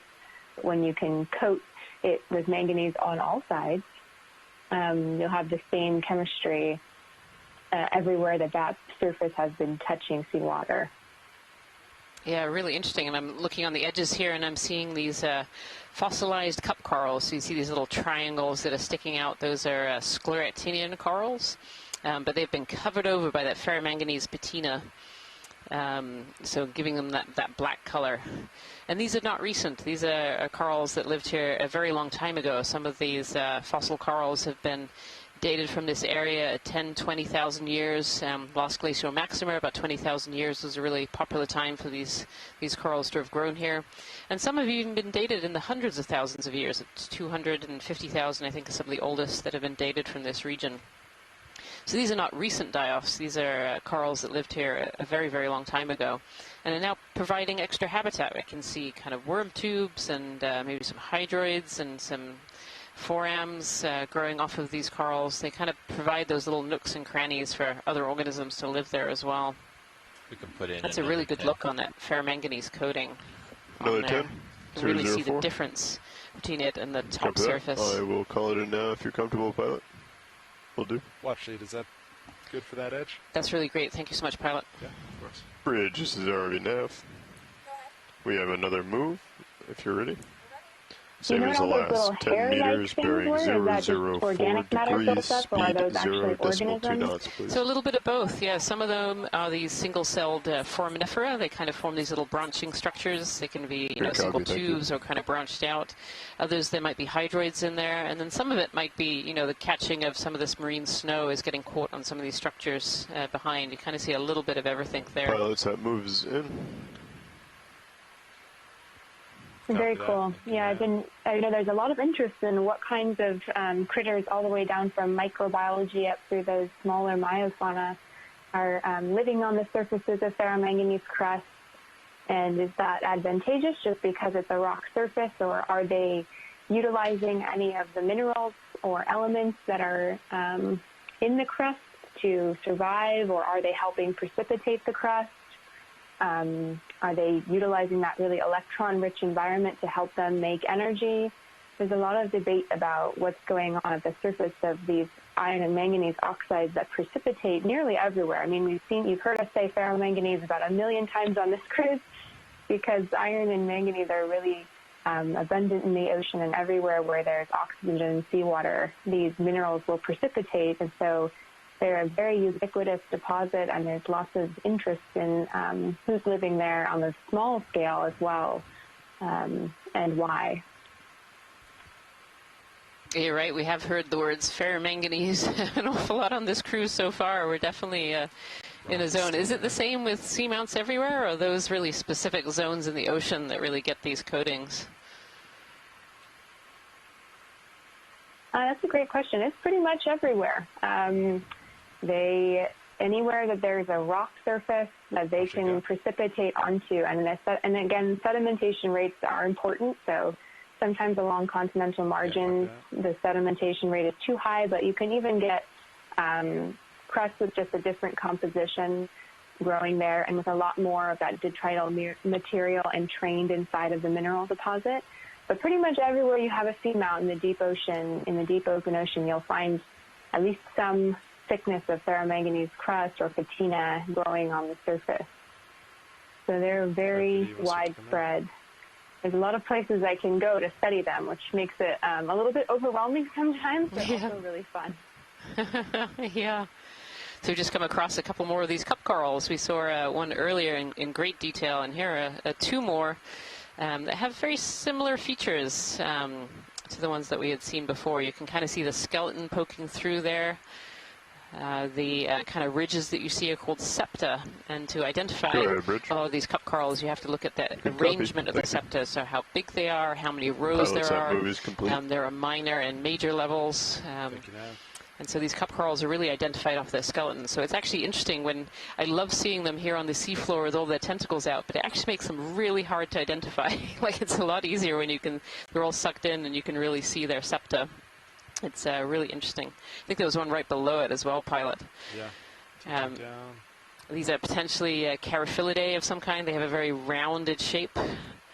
They're quite low to the ground as well. But I daren't posit a species on these, because there are just so many species that have a very similar formation, and it really takes looking at those septa to be able to identify them. And this is just a beautiful picture here. So you can see the very bright white spines sticking up. So those are major septa, and then you can see 1, 2, 3 kind of in between there as well, kind of these lower set septa in there as well, just through these beautifully translucent tentacles sticking out there.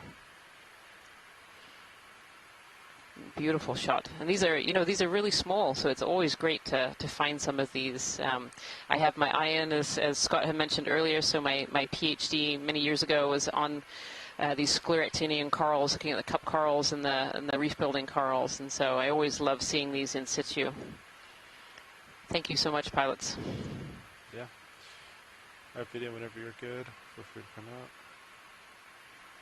And so those ferromanganese-encrusted cup corals that we were looking at earlier are in the same group as these ones that we're seeing right now alive. They're potentially different species, likely to be different species, I'd even say.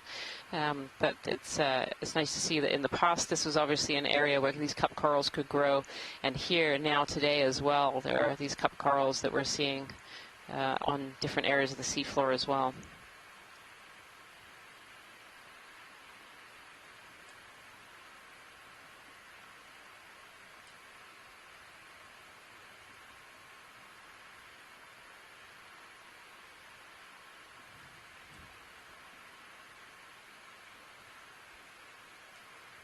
like another one of these Okeanos urchins on top of the sediment earlier, on the top of the rock earlier that we zoomed in on a little bit earlier.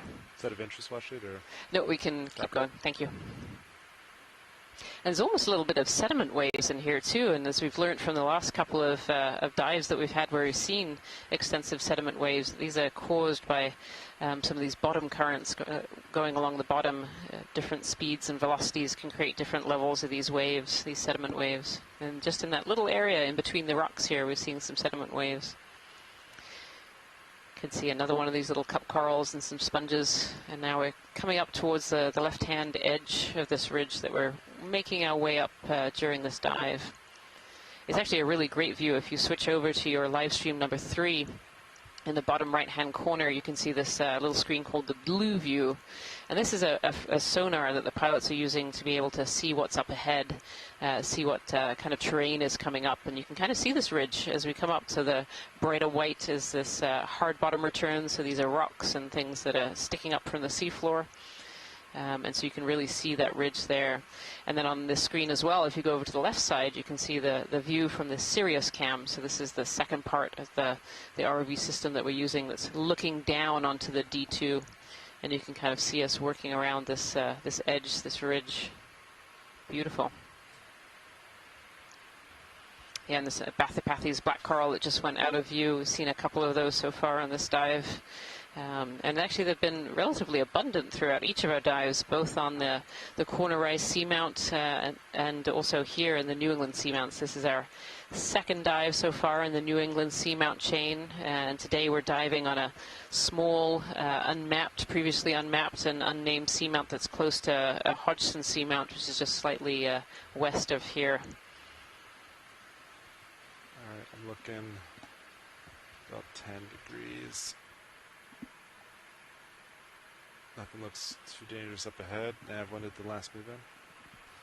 Last move ended at 15:21, so about 5 minutes ago. Copy that. Goodbye.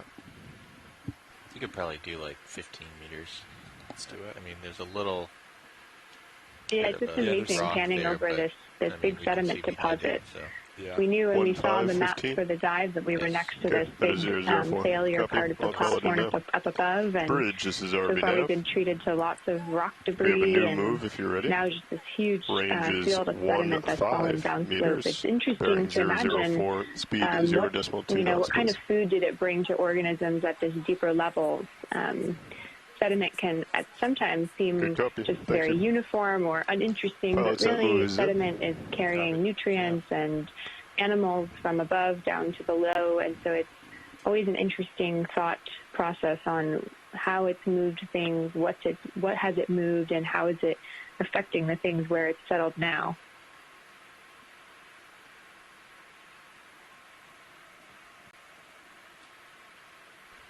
Seems like we've really kind of stepped into an area here that's very, very much sedimented compared to some of the rocks that we were just on.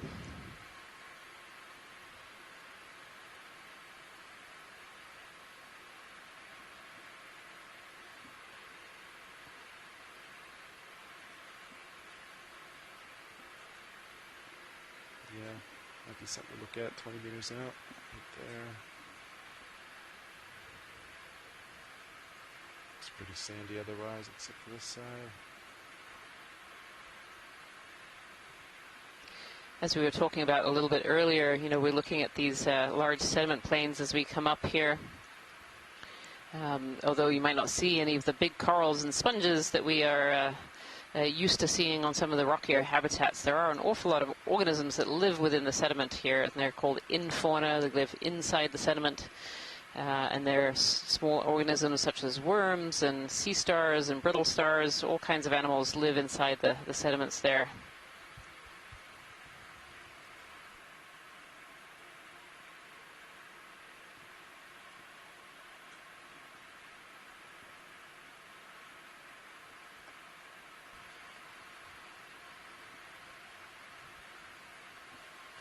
And making our way again to the... Yeah, it's interesting when we...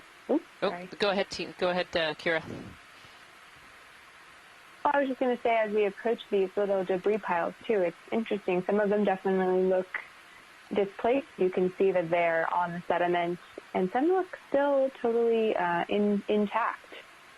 This is looking a little bit more like igneous rock textures, like we were saying before, with the sort of broken pillows or the more platy texture than a carbonate conglomerate from up above. So I think we've passed multiple different kinds of rock.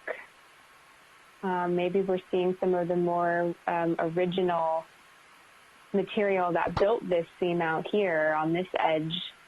As we pan back over, this is looking a lot more like the igneous flows we were seeing yesterday, whereas some of the more smooth, flat ledges maybe were the carbonate platform from up above. We're definitely seeing a mix of things here.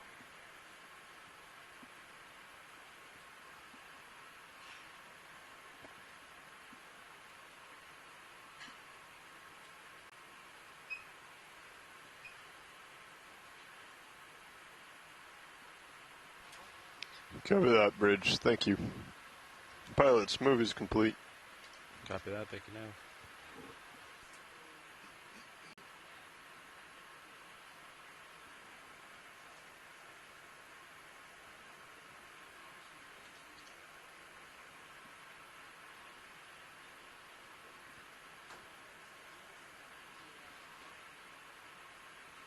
Lots of we see some marine snow falling here.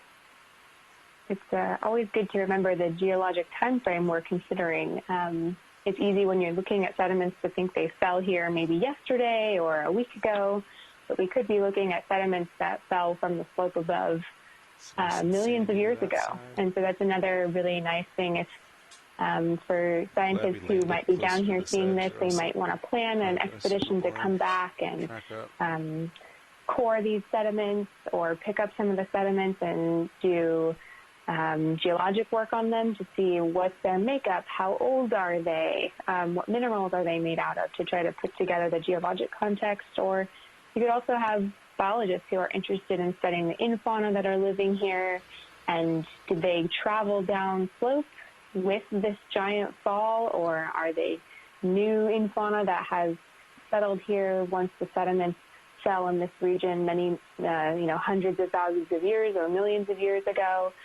So there's a lot of interesting information that can be gleaned from sediment falls like this.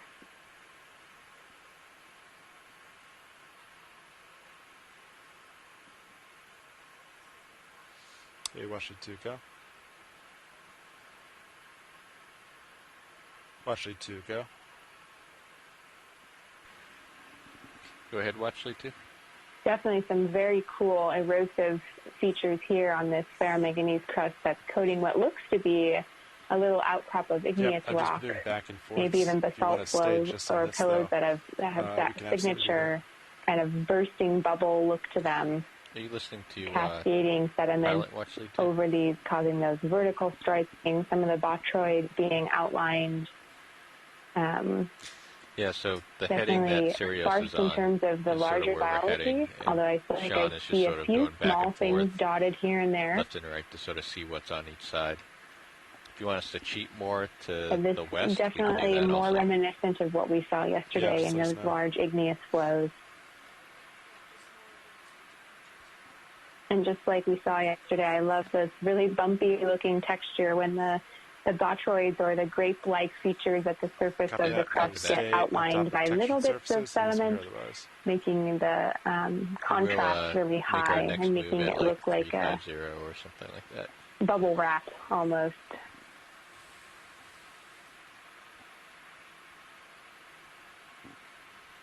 Really big crack at the top of this feature, creating a nice little ridge. And then off into the abyss, just sort of staring out at the edge of the sledge. Speaking about that next move, we've been stationary for about 4 minutes now. Are we ready for another one? If you look at the blue view, the radar that's shown on feed 3, you can definitely see the ROV, as it's scanning out, trying to understand what it's coming up on. make sure that we're not Hey, watch coming it, to we're an gonna overhang and come how up, get a hard the better view of the substrate is blue in real front of quick. it. The Back brighter close to the bottom colors in just a moment. mean harder material, so you can see how large this Looking feature north is that we're there. seeing in front of us. Yeah, that's just a little step. Definitely That thing looking. there. Yeah, see how you can see the top of it now, Yeah. I think, right? Yeah, Just see Kira, it back here, right? that's actually a great point because looking at the Blue View system, because So yeah, the Drew, it's pilots are gonna do currently another using 15. that to help see them where what This this next is leg will video. I'm look gonna like do or some where they can get their color bearings on where to go next for this recalls. transect. It's a Hold really on great 1 second, view Ron. that they're using, so they're slightly coming off the total bottom think just to 15's kind of good. get a perspective on what's to Copy come that. here, Did we because go as a you little can bit see and from check Sirius's the view, screen too? on stream 1, Change the we bearing a can't little see bit. that We far have it ahead going as at far as the 004. Blue Yeah, we're View gonna would do show like that you can see in the 350. quad view on stream 3. So 350, it's a great way to get 15 the meters. bearings, and they'll Plenty in be able Sirius. to pick out what more is So feasible or call not it a feasible 15 and meter safe for move. the ROV, bearing as well as 350. Does biologically that or work with the two of you? geologically Sounds good. interesting. I'll call it in now. Video, go. I'm going to do some color recalls because I've got like no black level adjustments. I'm going to try to recall some of our saved presets. Copy that. Is that going to affect cameras like that? The colors of Copy. your main camera. Sounds good. Bridge, this is ROV nav. We have a move if you're ready. Range 15 meters, that's 15 meters, bearing 350, 350 degrees. Speed decimal 2 knots, please. Hi, team. So sorry, my audio Good cut out copy, there. thank you. I lost the call on the Pilots conference have line, Louis in. but I'm back. Sorry to have cut out Copy, thank you, Nav. mid-explanation.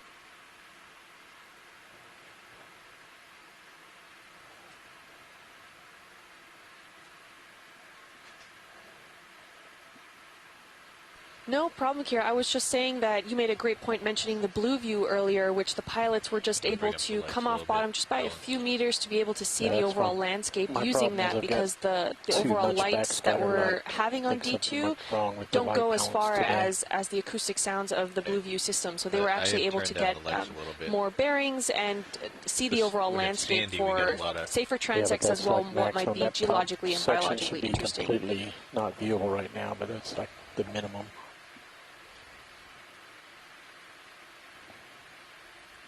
Yeah, thanks so much, Kim. Definitely seeing this sort of circular shape here in front of us of what I'd looks like like to a trigger a broken black pillow balance if I could, pilot. or some other, broken lava That'll flow. make your main camera go Like dark. those Copy signature circular breaks Hey, in the watcher, rock. we're going to cap the camera for just a second. Video's adjusting lighting and coloring. All right, video, if you want to do that. All right, they're blacking out the screens now just to work on color and balancing really quick. So we're still on. Don't worry for everyone at home.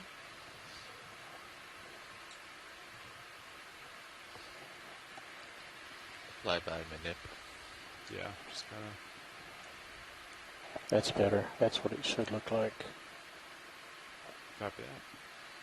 And that was just a great segment to show exactly how dark the deep sea is. There is zero light penetrating down at this depths, and just by having those cameras quickly or the lights come off, you were able to see just how dark this area is. It's pitch black, and it makes you wonder how all of these organisms can actually thrive in certain environments like this. And it was, as we've seen throughout these dives, we've seen great adaptations to how this works. Either, the more reddish colors or the ctenophores that kind of have that glowing feature on the teens. It's been really interesting to try to see how these organisms adapt to this environment. And, one of the comments before was, why do sponges grow in the certain ways that they do? And most of them are filter feeders, but we saw some that were more elongated or more vase-shaped or even more cauliflower-esque. And these were all questions that scientists still don't know the answers to. So we're out here exploring, hopefully to help define the baseline information so that scientists can begin to even ask the right questions, so hopefully we can find answers for. Are you feeling any current down here? No. Here and there, something real light, but nothing I would call significant.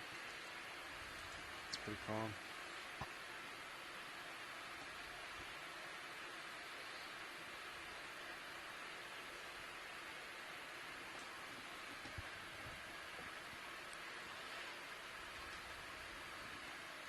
Kira, it looks really interesting to have all these kind of pillow lava flows coming down what looks like in more of like a sheet-like layer, but still with a pillow texture, and then all of a sudden it cuts off and breaks off. Is this partly because the cooling lava was too heavy for it and it broke off, or do we have any theories as to why it kind of drops off and looks like a sheer cutoff from that point?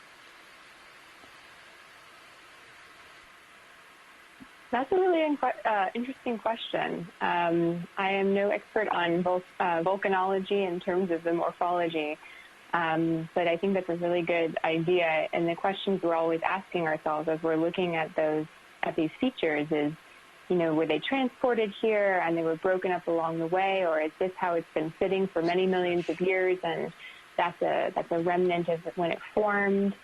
Those are the kinds of questions that we're definitely trying to answer by getting some visual context and grabbing a few samples to try to understand exactly what's going on here. Great question, Kim. Just move his head there. Lasers off.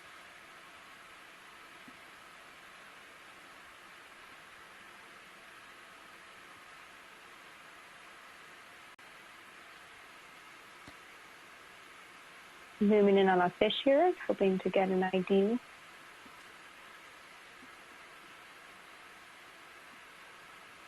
Lead the head. You don't want mid back? Wow. You can That's get an that interesting face first. fish. It's kind of tannish gray in color.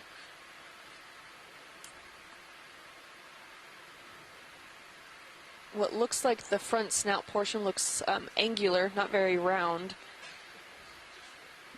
Ooh, Tina Molistova from the chat is saying that this looks like the grampy fish that was also seen yesterday.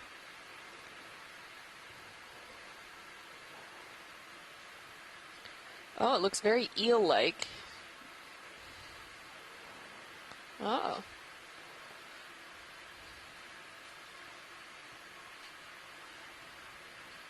Opening and closing its mouth there. Not sure what the goal is. Start to get close video. Back up a little bit. They're full wide. Alright, we'll let him swim off.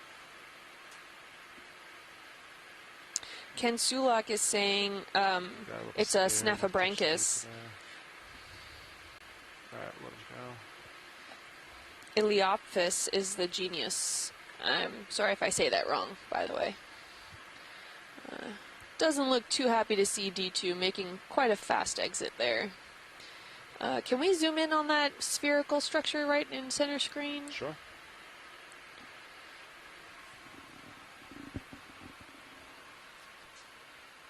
Looks like a sponge, maybe a geoidea, but I'm not a sponge expert if anyone wants to chime in on the chat.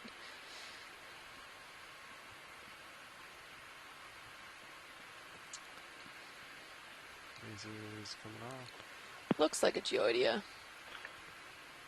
I would agree with that assessment, Kim. Thanks, Scott. I mean, there are several species of geodia, but in general, they have this sort of very solid barrel-like shape with the that tight opening in the center. They're really heavy and thick when you collect them. Watch it say again. Okay, copy that.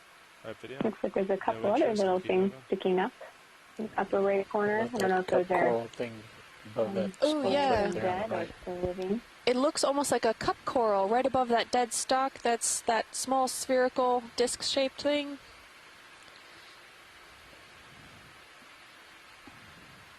Alright, video, want to snap that? Yes, absolutely. We've seen several of them today, actually. These today. Yep. Nice, healthy, live cup coral. Looks great. At this depth, we're... Go ahead. Oh, I was just going to say we're at a depth about 2,473 meters deep. So, Scott, I'm not sure if there's anything particular about this depth range and maybe these solitary cup corals. Were we potentially expecting to see them, or is this a special occasion? But we certainly know they're out here, and out here in a range of depth, obviously this depth and going shallower. I don't know the circumstances under which, they'd be more common on this side of the slope versus Last move ended at 15:39. I wouldn't say that we were ready for another one? 15.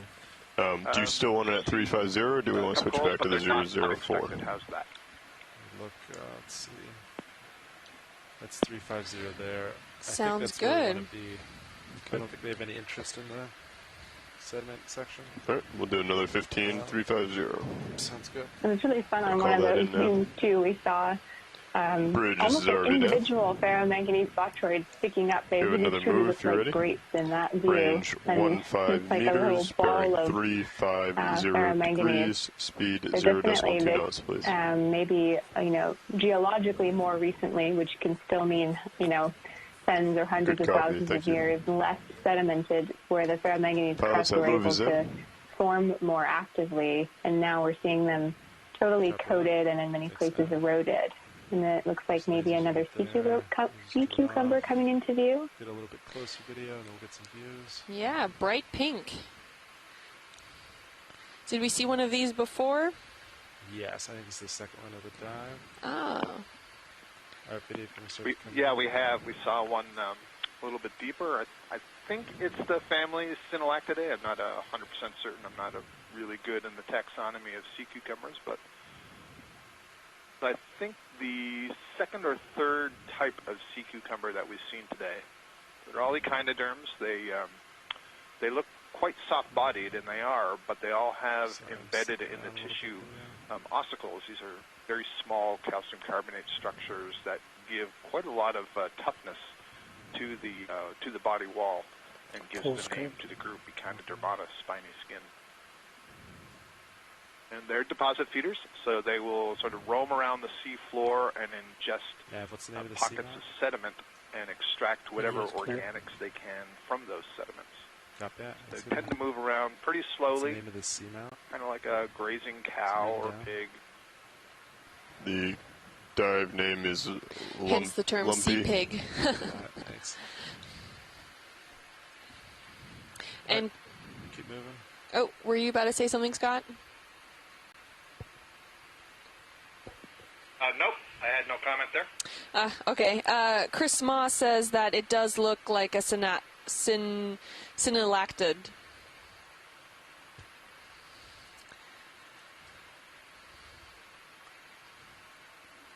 It's amazing how something can be such a vibrant color so deep down in the ocean, considering that there's no light down here.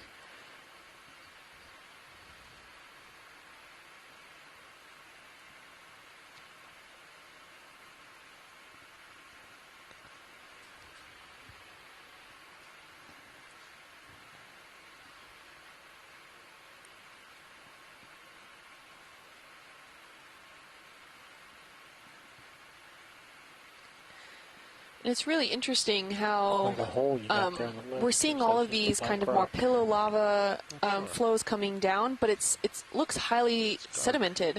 And I'm not seeing, I mean, there is some marine snow on the features, but from some of the other areas that we have visited, at least I think that we had seen more marine snow in areas that didn't really look all that covered in sediment. Looks like I don't know, it's Kira, hole. if you have mentioned something else, You could or find if you us. observed something different. Oh, what is that? Looks like a Starts to sea move. anemone. Yeah. Enemy in a hole. Yeah, interesting little kind of slump big in hole there. feature here, where it's either eroded away or failed down. It looks like there's crust lining it, so it's just a hole that's been here quite a long time. Just going to push into the darkness so I can light it up Interesting inside. spot for a sea anemone to settle and grow. Presumably, there's enough coming by there that it can feed on it. Good I copy, would Bridge. imagine Thank you. Various worms, Pilots, and that move is crustaceans complete. would be a food source. And I believe this is in the genus Actinurus, and one of the ways that we Okay, can back to distinguish the that enemy. is the difference in the color of the column. You see that bright white, and then its contrast as you move to the tentacles and the oral surface, which is that brown color. So among sea anemone genera, which are very difficult to tell in situ. You usually have to look at microscopic elements of the soft anatomy inside. This is a relatively easy genus to identify. It's really interesting that there's two different color variations within the same organism. Is there any understanding potentially why that could be? No, I don't have any explanation for that. I mean, I don't think that's unusual among organisms. Lots have different kinds Can you of get that little striping thing patterns next to and the so on. crinoid, The below the odd question crinoid? is, why is that going on in the deep sea? I'll just note that there's a very small stalked crinoid on the left Just side. left of the And tentacle. I'm not of the sure if that enemy. is a tiny item. an early growing stage of a stalked crinoid or a juvenile feather star that is yet to break free of its stalk. It looks more like a stalked crinoid to me. And then these, I think, are little tiny sponges. Is that where you're looking? Or no, maybe they're little hydroids. So I'm bouncing a little bit there. Then there's a bunch of amphipods. Yeah, so the things that are waving just to the right, that are out of frame right now, out of focus, these are amphipods on little mud sticks. These small crustaceans build these sticks out of mud, and they kind of hang out on the ends of them, and presumably are also capturing things from the water column. Just all kinds of interesting small biology when you get down to it. With the D2 ROV, it's remarkable. It's like we're traveling with a microscope down at the bottom of the seafloor and getting to see this exquisite detail, beautifully lit. Just a great team, great imagery. Thank you. Lasers one more time as we leave. It's pretty large in there. That looks good.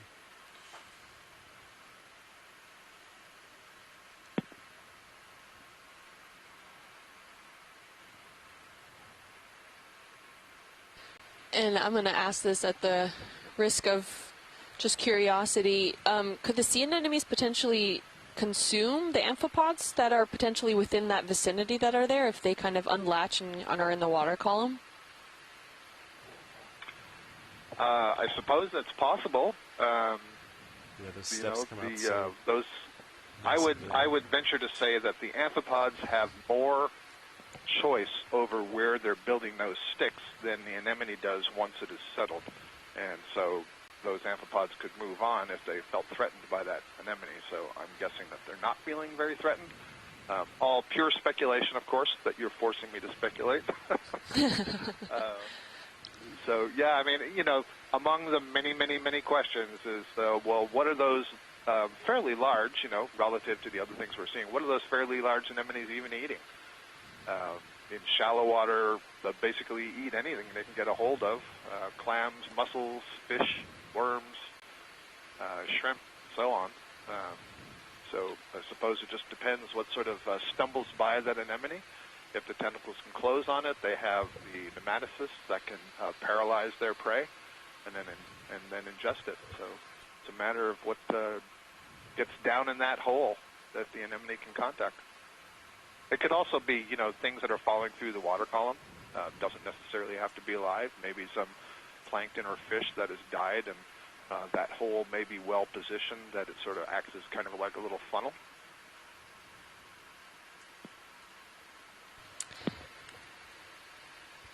Potentially. That's a good thought there, where maybe that little hole is exactly what that sea anemone is looking for.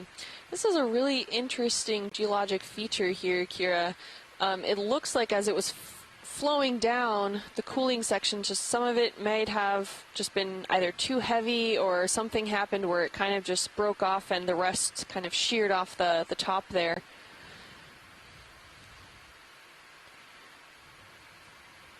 Yeah, it's hard to tell. It also could be that this is a whole big chunk that has fallen and had crust on it, and then as the sediments have been cascading over it over hundreds of thousands or millions of years, it's created that sort of the texture. That's one interpretation that I had been thinking. It's giving us a clue that the sediments have been not just falling here as marine snow, but they've been actually sliding down slope and creating those vertical erosive features. But I suppose it's possible that it got planed off another layer. It might be a little bit bigger markings if there had been a large-scale movement of material like another slab on top of it. But these are really interesting. When we keep getting these ledges and this thin material, hard to tell if it's likely igneous, but there have been some rocks we've seen that I thought might have been carbonate transported from above as well. Yeah, and it looks like we may even have a little hole or covering. I'm not sure if that's basalt or if that is a hole. Can we get a quick snap zoom? Sure. Video snap, please. Thank you for knowing exactly what I meant. It looks like more just a slightly larger rock on top of another one. Not exactly a hole. Any overhang? Yeah, Yep, no overhang. a small overhang, which is probably has some various smaller organisms, maybe hydroids, those amphipods that Scott was talking about earlier. Yeah. 2-0. I'm seeing some occasional crusty sponges Yeah. that are more of those disc types that are We want to clinging go onto stay with a 350 any or sort go of back hard to substrate that's visible. 4. Waypoint 2 is now around 8 degrees. I don't think it's a hard waypoint, though. It's not. We're just climbing up This the is one of feature. the first Yeah, places I think we've this seen a little bit heading's more fine. marked bioturbation. Those Unless you see light-colored something circles that you outside, see which in the sediment is usually in We'll fauna stick and the with sediment 350 stirring then, 20 things up degree- and 20 moving meters. some of Sounds the good. Right. material I'll call it from a no. below up into the surface and creating those Bridge, this is ROV kind of nav. splotchy-looking We have a features in move if these you're ready. sediment ponds that have Range accumulated 0 meters, that's 20 meters, at bearing the 350 degrees, outcrops where we speed have these decimal 2 little knots, please. depressions at the top.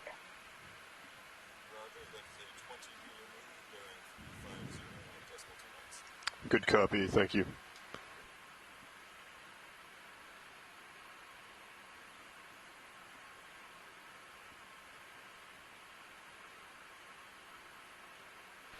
Kind of makes you wonder, though, if some of these did break off and slide off, or if there was more sediment slides or things like that. I wonder what the base of this seamount looks like.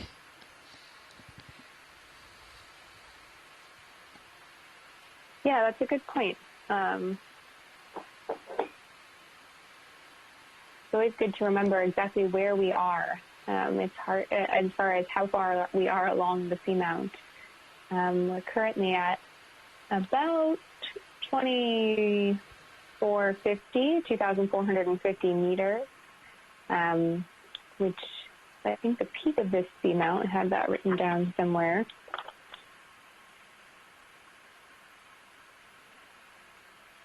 The peak of the seamount, I think, is about 2,100. So we're just about 350 meters below the summit, kind of climbing a ridge feature.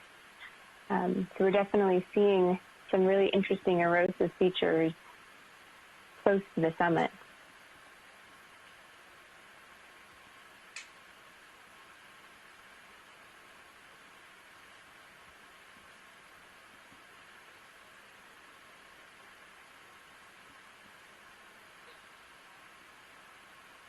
Got some very interesting thoughts from Kevin Conrad, a volcanologist who's in the scientific chat. And he's saying it looks like this really steep ridge may be the result of either fluid flow or gravitational instability that's caused these really large slumps, which is interesting because it can indicate that if these mass wasting deposits and events that we've seen yesterday and today occur throughout the history of the seamount, instead of just when it's actively forming and experiencing the more rapid subsidence, which is subsidence is a phenomenon that occurs when these when these igneous features that form from magma, the material is really hot, and then as it cools over time, it densifies and sinks, and these seamounts actually, their depth changes over millions of years as they sink to their final locations. And so it's interesting to consider when are these mass wasting events happening during that seamount building phase, or later on throughout its history are we seeing these failures that are causing these big cascading mass wasting deposits falling down slope. Here on this boulder here, I think we can see some more of that bramble form of the bamboo coral that we saw quite early on during this dive. as well as some sponges, some encrusting sponges and other organisms.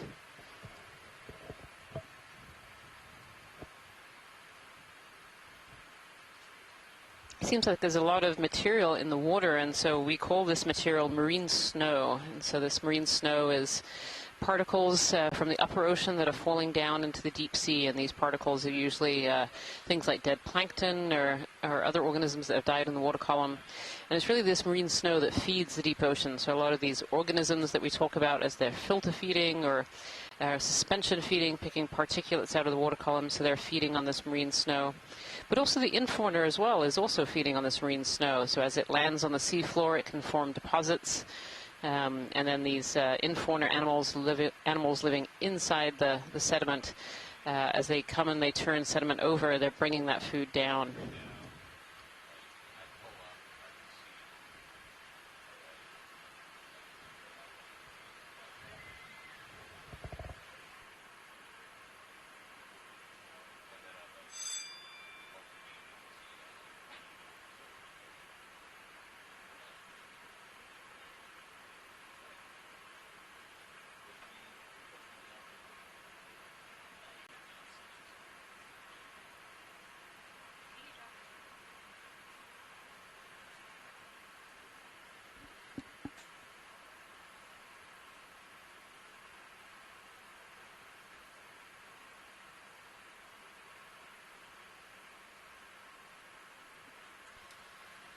Good copy, Bridge. Thank you.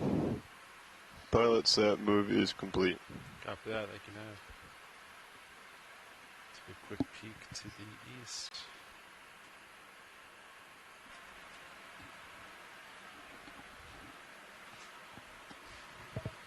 Looking out over the slope, it looks very, very sedimented. A little bit further down our track, we were in an area where we were seeing these large plateaus that had seemed to have slipped down the seamount at some point in time. And now we're here a little bit closer to the top. It definitely seems to be kind of more of a pavement with this sediment over the top of it. If you're just joining us here today, we are currently on Dive 13 of the NOAA Ocean Exploration Expedition, North Atlantic Stepping Stones. And the stepping stone today is a small, unmapped and unnamed seamount, very close to a seamount called Hodgson, which is just to the west of us here. We are on the New England Seamount chain, so we started this expedition over in the Corner Rise, and we're starting to make our way through the New England Seamounts, working our way back into shore.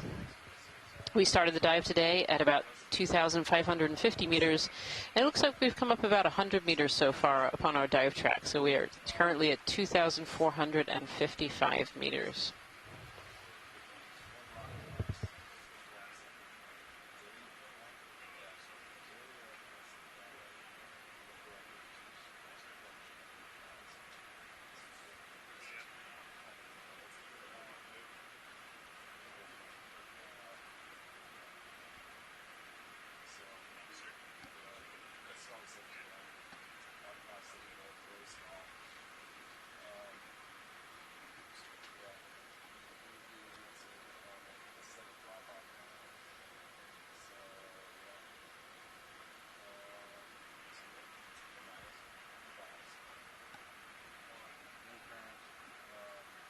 Definitely still seeing a lot of clues. My eye sort of picks up on this sediment field on these, a little bit of vertical striping, which to me shows this sediment has been, over time slowly flowing down slope or being delivered here by downslope movement. Likely why we don't see a lot of larger fauna. I don't think this is a very stable plane of sediment.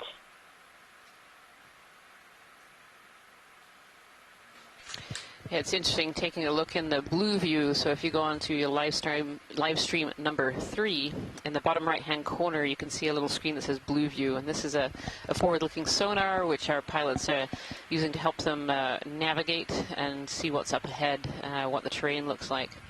And where you see these bright returns, these kind of shadows behind, these are rocks that are sticking up and hard features here. So it gives a good overview of kind of what's to come, what we might be able to see as we move forward on our track line. We were doing 15 to 20 meter moves at 350. Do you want to do a 15 headed 350? Yeah. Okay.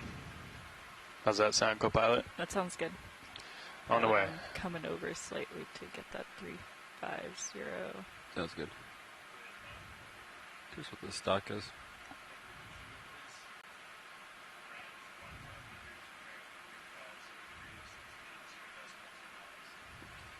Could come in partial video. Let's see what's this.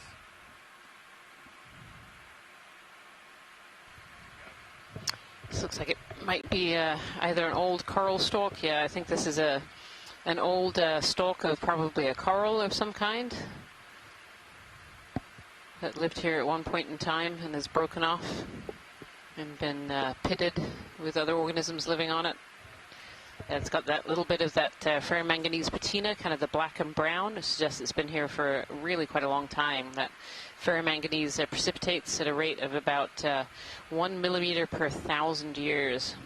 And we can really see the holes and pits, and these are other organisms that are boring into the skeleton that's left behind here.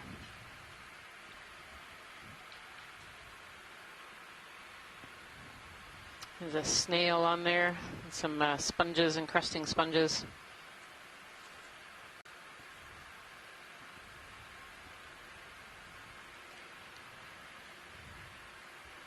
Yeah, that's true. At a rate of about a millimeter per million years, it definitely looks like that could have been there for several, tens of thousands, if maybe thousands of years. Yeah, for sure, for sure. Some of these stalks have been here for a very long time, and some of those fossilized cup corals that we saw, these aren't recently dead organisms. These are organisms that lived quite a long time ago, when conditions on this seamount were probably very different from what we're experiencing today. The temperature and salinity and current regimes all have changed over the last 10 to 20,000 years. I'm going to go for the small branched Yes, please, pilot. object up here next. Thank you. The dead sponge. Okay. Let me know when you want me to start. Okay, I'll get closer.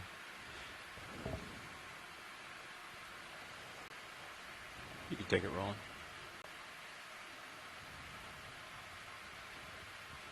It's like a sponge sticking up from this rock here. You can kind of see the bedrock underneath swept away a little bit from the sediments, and this one looks like it's actually a dead skeleton rather than a live sponge. And sponges are alive. They usually have quite a bright color. It can be a very bright white, sometimes a yellow, sometimes a red.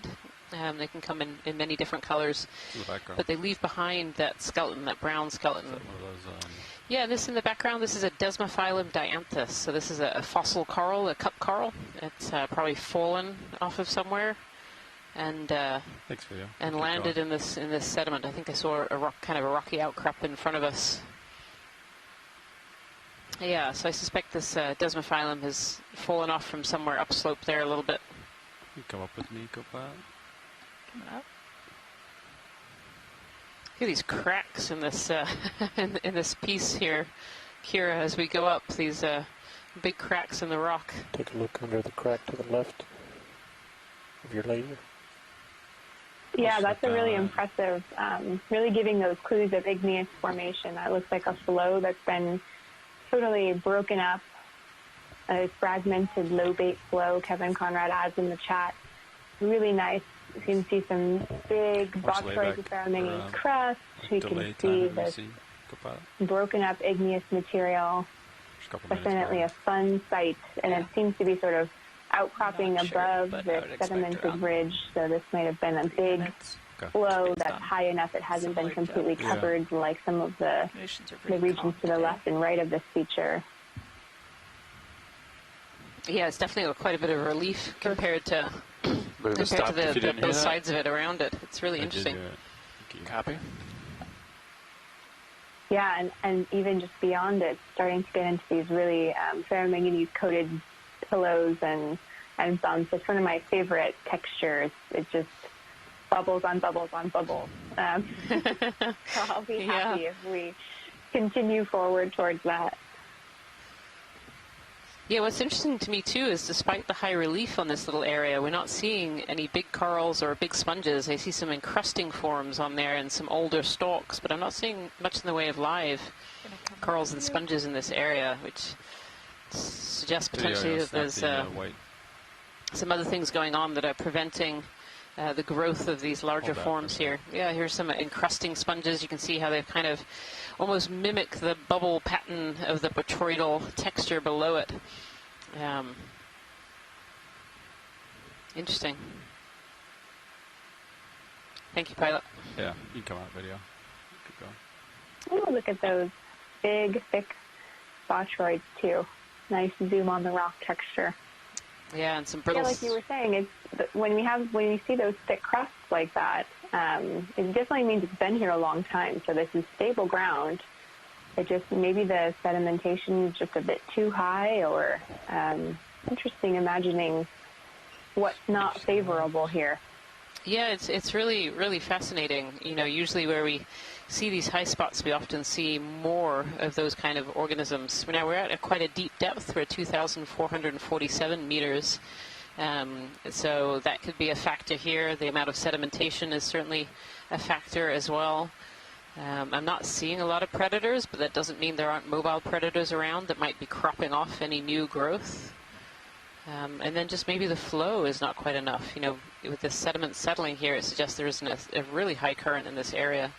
And so maybe it's some combination of all these different factors of stopping the growth of these larvae. They could be larval transport as well. You know, maybe this is just a particular area of the seamount where transport is not bringing those larvae in. Go for it, Mom.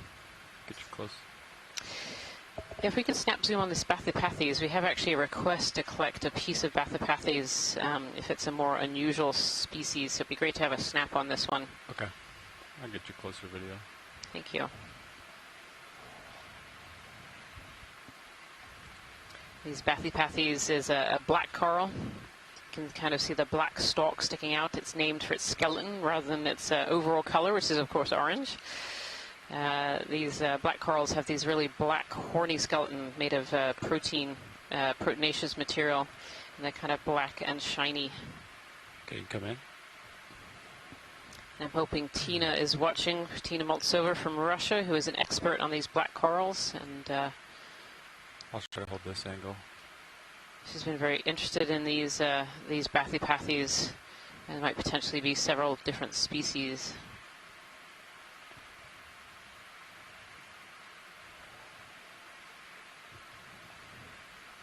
That's a really great shot. Thank you, pilot. I'm just waiting on the chat room here. Go tilt down. Okay. That's good. Hold there.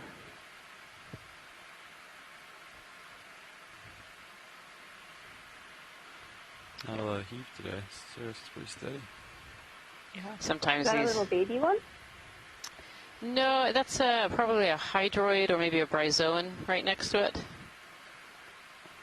On the rock there. I think that's a sponge, actually. A little carnivorous sponge to the left side. Oh, on the left. Little spines sticking out. Ah, okay. If that's what you're referring to. Yes, I believe so. Yeah, I believe that's what I so. meant. Little cladorized sponge, carnivorous. Yep.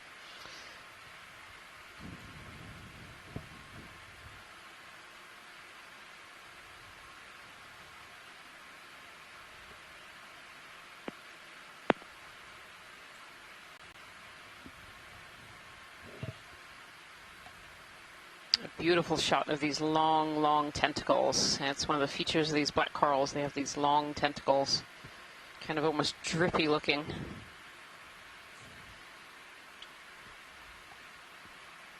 Okay.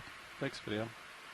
Do you need any other closer looks, watch date, or is that sufficient? I think that's great for a close look. I'm still waiting to hear if this is one potential unknown species to take a sample of, or whether this is a more common species.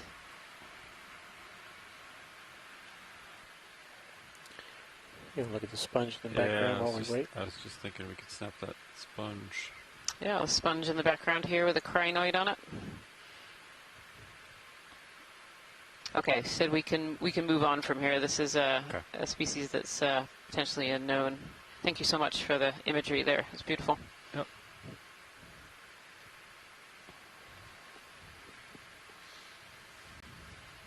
Quite a few skeletons. Yeah. Okay.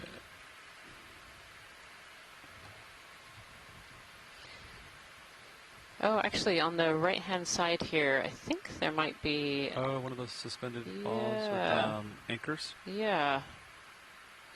A deep-sea dandelion, potentially, here.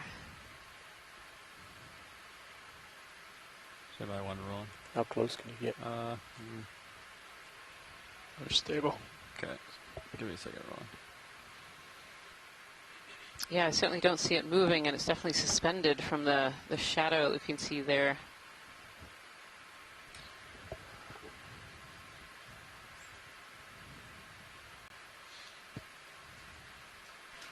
Do you want me to change my heading slightly to keep you in view? Yeah, sounds good. All right. Coming over. It's amazing, this little series of organisms in this little crack in the rock here.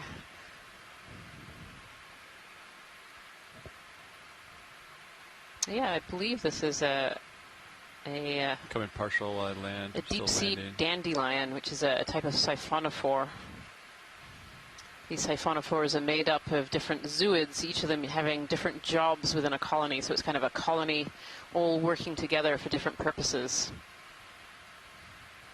We saw one yesterday of a slightly different form, but this is a different one. You can see those little zooids working away on the top. So there's often a gas-filled float somewhere up there that helps to keep these dandelions suspended, and then they have all of these threads, these strings that are sticking them onto the rock beside them. It's a beautiful example of this colony. The one that we saw the other day wasn't quite so easy to see the different polyps, and those threads that you're referring to, those are basically the tentacles, and they use those tentacles kind of like anchors to the substrate, and periodically they can release them and then move to a different area to feed. Yeah, it's truly beautiful. These are really beautiful creatures, and all the different colors that you can see in there, those are probably all different different zooids, and each of these zooids is I'm wondering, I'm sitting here wondering if that is gametes that are being released. I feel like I just saw some being expelled. So each of these zooids in here, you know, there's different... something with tails. Yeah, different parts of this colony are doing different jobs, and so we have some that are helping to maintain position, some that are feeding, and then some that are for reproduction as well. We're not quite sure what it is that's being spread out by this this dandelion here, but it could well be gametes or larvae. They're absolutely shedding. That's really incredible. Yeah. Science, I think that's actually some of their streamers. You just can't see the line coming from those. They're so small. Yeah, I don't know. They're very small, and a lot of them don't have streamers they're rolling. Some of them, they have like little tails. It is true that some of these siphonophores have tentacles that have little side tentilla, and they're just packed with nematocysts, the stinging cells, almost like little lures. And so I suppose that's an alternate hypothesis. Yeah, it could be. I mean, they certainly, some of them have little threads. They just are very small. Maybe they have to release a lot of them to get some that grab. Nice background. But never underestimate Roland's eyes. Yeah. Looks like Sirius is stable, so I think you got plenty of time here. Okay. So you said that these are siphonophores, these colonies of zooids, and a more common one that people might relate to is the Portuguese man of war, and so that's something we see up on the surface ocean. But that's one of these colonies, all different zooids, all kind of working together for different jobs within the colony. And this is a deep sea alternative to that. These are these deep sea dandelions. Really beautiful, and all those different colors are different zooids. Different zooids, each with a different job. Really spectacular. The first ones I remember encountering and reading about were associated with hydrothermal vent fields or approaches to hydrothermal vent fields. And so at that time, I thought they were some kind of specialists that dealt with the specialized waters that were coming out of these cracks at the bottom of the seafloor. But I've since seen them all over the world in seamounts and other deep sea environments. And so it's just another example of being able to have enough observations of the seafloor to understand what is truly rare and what is something that we just haven't had the opportunity to see very often before. Absolutely, Scott. So these deep sea dandelions were actually discovered at about the same time as those hydrothermal vents in the 1970s. And yeah, as you said, with more observations, we're seeing them in different ecosystems. They were first really seen around those hydrothermal vent ecosystems, and now we know them to be in these other locations.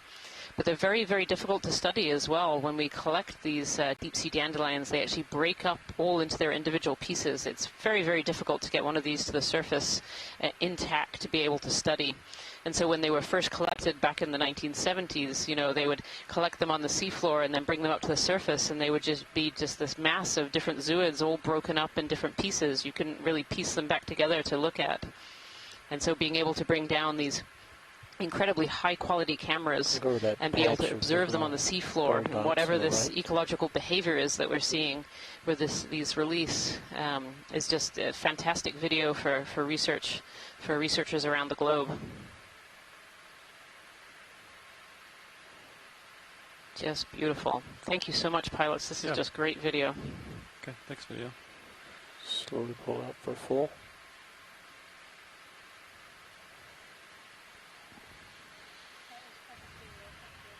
Absolutely spectacular. What a great observation.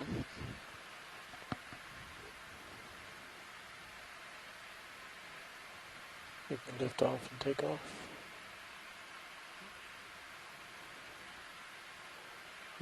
Well, if you just joined us today, we were just looking at a deep sea dandelion, quite a little discovery here on the seafloor. These rarely seen organisms are being discovered more and more by programs such as the Okeanos Explorer, finding them in places that we didn't expect and expanding our range of knowledge on these unusual organisms.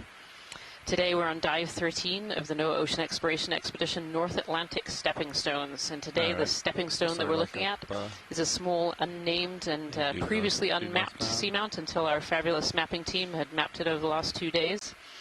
And we started this dive today at about 2,550 meters, and we've come up about 100 meters so far. We're at 2,445 meters. We're currently working our way up a ridge system here on the southern side of the seamount, and kind of working our way up to explore these different depths and examine the geology along the way. It's not really something you look at when you're when you're doing it, Yeah. But it was nice and stable. It was awesome. Yeah, and I think you had a lad in for a little bit too. Yeah, I had to hook my left toe. So you see that? Yep. Yeah. Kind of a weird landing. Nice black background though. It was awesome. Yeah, it's a good shot. Looks like you're turned back northbound, so you can lift up and rotate up with me. Might check out this rock it's feature. so interesting as we pan away from that really big igneous feature with this kind of falls off over here. A big outcrop of a low-bait lava flow, and then we zoom right back over this kind of sedimented chute and onto the edge of this other feature here. Definitely corals in the distance. Going back and forth between these more extreme environments. See, fish always comes by when you talk about the geology, Kira. Go by. You That's can use okay. your rotator, rotate up a little bit, get a better view. Look at this little pinnacle. Yeah. Sticking up here. This is really interesting. I see some of that bramble-type bamboo coral and potentially another species of coral that we haven't seen yet this dive up on top as well. But interesting little pinnacle. Yeah, definitely get into these igneous flow features where we get much more smoothed and kind of low bait, blobby textures. Really neat looking little pocket of habitat over here as well.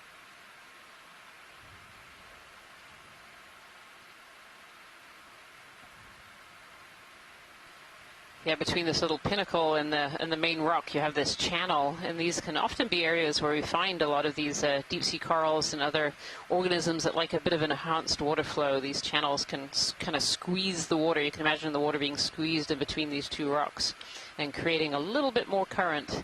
And where there's more current, that can bring in food a little faster for these organisms that are picking particles out of the water like these corals do.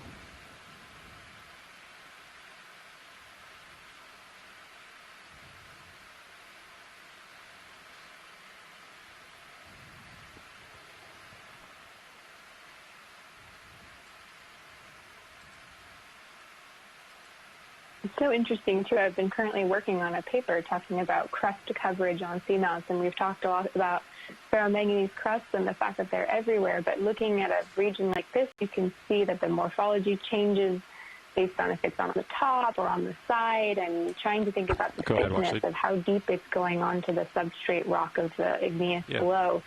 It's really hard to contextualize how thick of a coverage of this ferromanganese incrustation you might have all over a seamount as scientists try to estimate how much crust tonnage might be out in the world. And it's definitely, when you see these in situ versions versus, individual rocks on shore, you get an idea of how difficult it is to get the scale of geologic deposits, how much material is out there.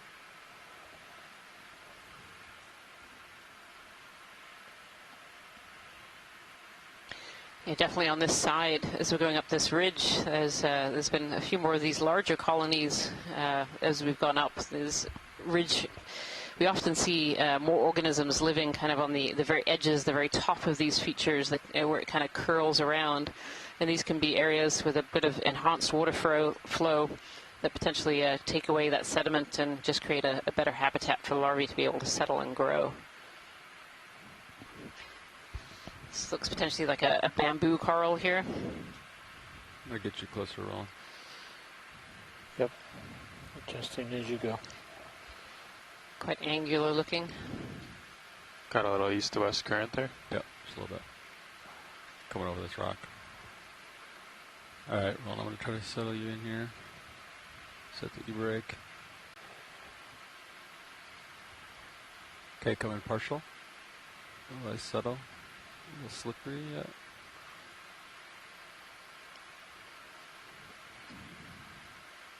You can see some crinoids and some barnacles in this colony here.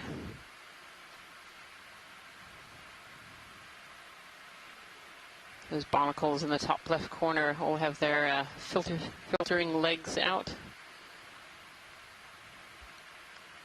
It's a good shot of the polyps there and the branches. See the barnacles, these stalked barnacles. Actually, this is a really great view. You can actually see those little stalks sticking out. There's actually a little tiny baby one too on the bottom of that stalk. These barnacles are crustaceans, and so they're actually related to things like crabs. And they actually, as they settle head down. So it's their head that actually sticks onto the branches when they're juvenile larvae, and then they grow up backwards. And what you're seeing, these little filter feeding apparatus, are actually their legs, and so they're actively feeding. So sometimes they pulse their legs to capture particles. Other times they're just sitting like they are now, very, very still with their legs out.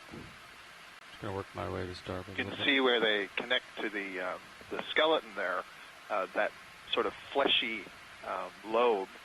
These are related to the gooseneck barnacles that you see in shallow water.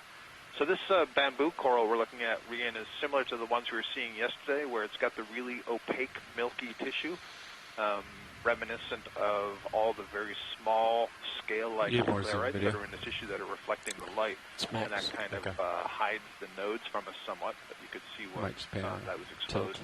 So I would venture to say that this is probably in the J3 clade, the Jasonisis type of bamboo coral. Thank you, Scott. I was just going to say those nodes are very, very hard to see on this particular bamboo. Oh, it's being overgrown by some zoanthids. Yeah, oh yeah, right up ahead. You can see this bare branch, and what we're talking about is these clear, larger polyps kind of in the foreground here. And this is a zoanthid, which is a colonial, kind of a colonial anemone. And they often overtake branches that are clear. Refer to it as a parasite in this case. A parasite, yeah. Yeah, actually on the right-hand side, you can really see where the tissue of the zoanthid is butted right up against the live tissue of the coral itself. There's almost like a little ring where it's attacking. Interesting. Yeah, that's a really nice observation. And, you know, there's these endless questions about does the zoanthid affect the coral? Is there a battle that goes on? Can the zoanthid advance over that coral? So that's kind of interesting. I think I see just in the background to the right, it looks like there may have been a barnacle that settled that got completely overgrown by coral tissue. It's interesting. It's almost been calcified. Yeah, the bottom has been calcified, but the barnacle does still have its feeding apparatus out, its feeding legs. I can see it's still, the barnacle is still alive despite being calcified over at the base there.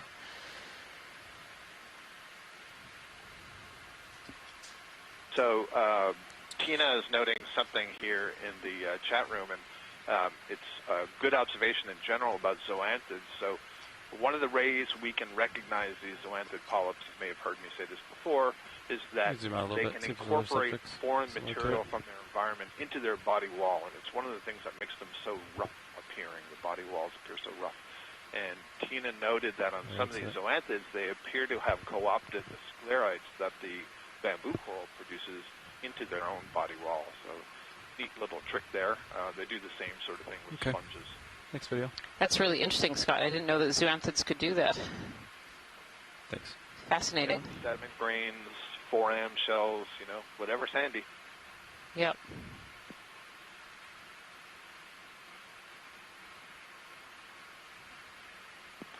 Ian, as we move up here, just to the right, that's off screen right now, I would like to get a look at this colony that's on end. I would like to see if this is a trident-type colony.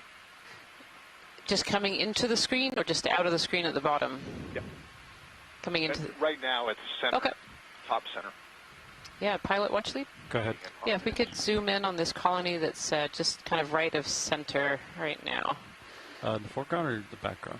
Very large. White. Yep, almost in line with the lasers. Yep. Yeah, this is not a trident type, Scott, for sure, but we can have a quick zoom in. Okay.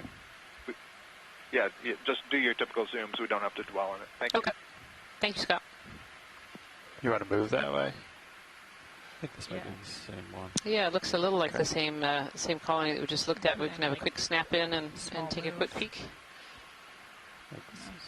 Do this one and see what happens. It can be very hard to identify corals from a distance with these cameras, and so it's really helpful to be able to zoom in and see some of the internal structure and how the polyps are arranged to help us identify what species might be here. I'm going to go for this closer one here. The other one's kind of... Yeah, I agree with you, Ian. There's nothing that's striking me here that this is any different from what we just looked at closely. Yep.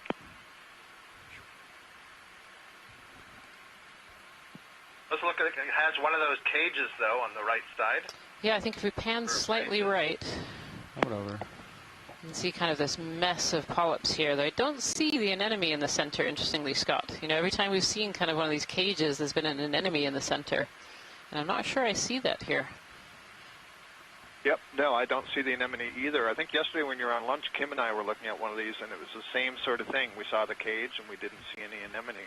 Interesting. So some really interesting questions about what it is that leads to this sort of branching pattern. Yeah, this strange... thanks. Probably was something in the past.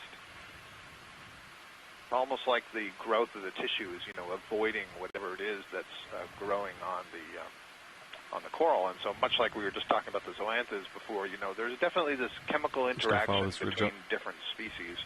And there's the battleground, which is the substrate on which they're growing. You know, everybody wants that substrate. It's really valuable to get up off the water column. Absolutely, yeah. It seems almost like a genetic reaction to something landing on the tissue and it not liking it and starting to grow at strange angles. It's really, really fascinating. Going to do some blue view explorations here. Suss out the starboard side here. Copy, you got a range 50 meters on that. Okay. Bring it down, paint it.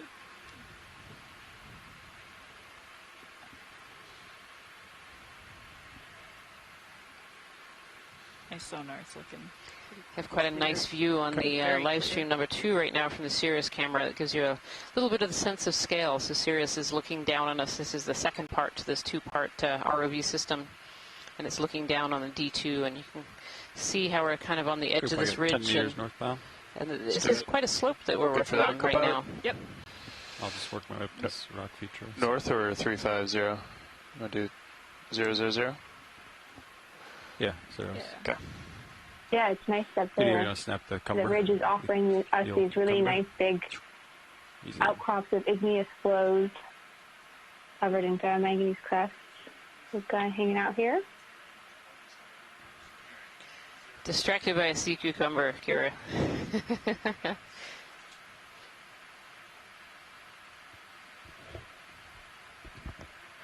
going to go back to the rock feature.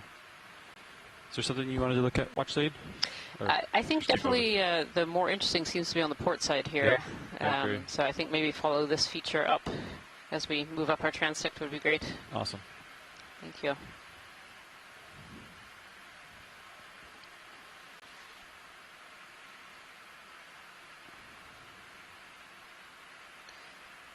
I love Seamount in the distance. You can just barely see it. Big old rock features. Yeah, there's definitely, between this dip, there seems like another series of boulders over to the left of us as well. Almost another one of these chutes where things have come down from above.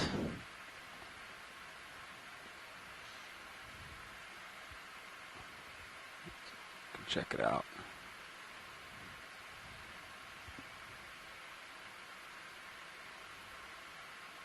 Oh, this is a really great view of the feature that we're kind of working our way up here.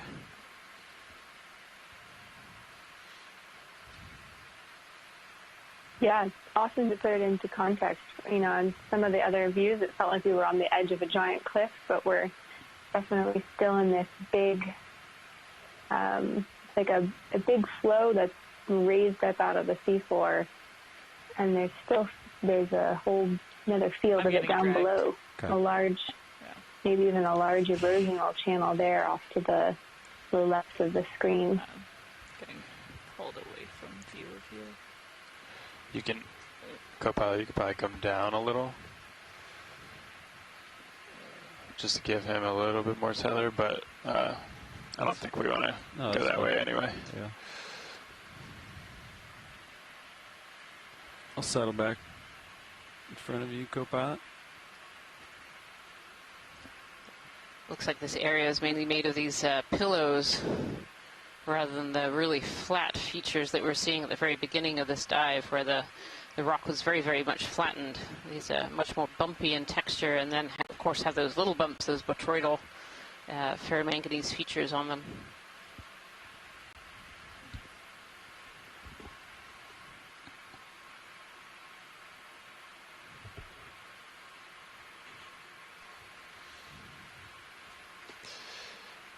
Video.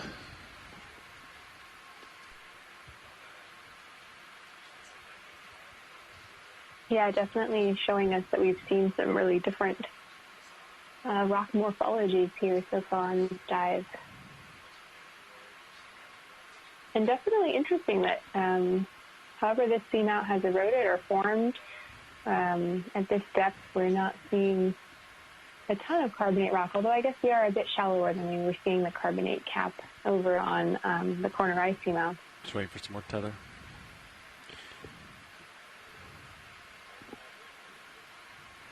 Receive, thank you, Bridge.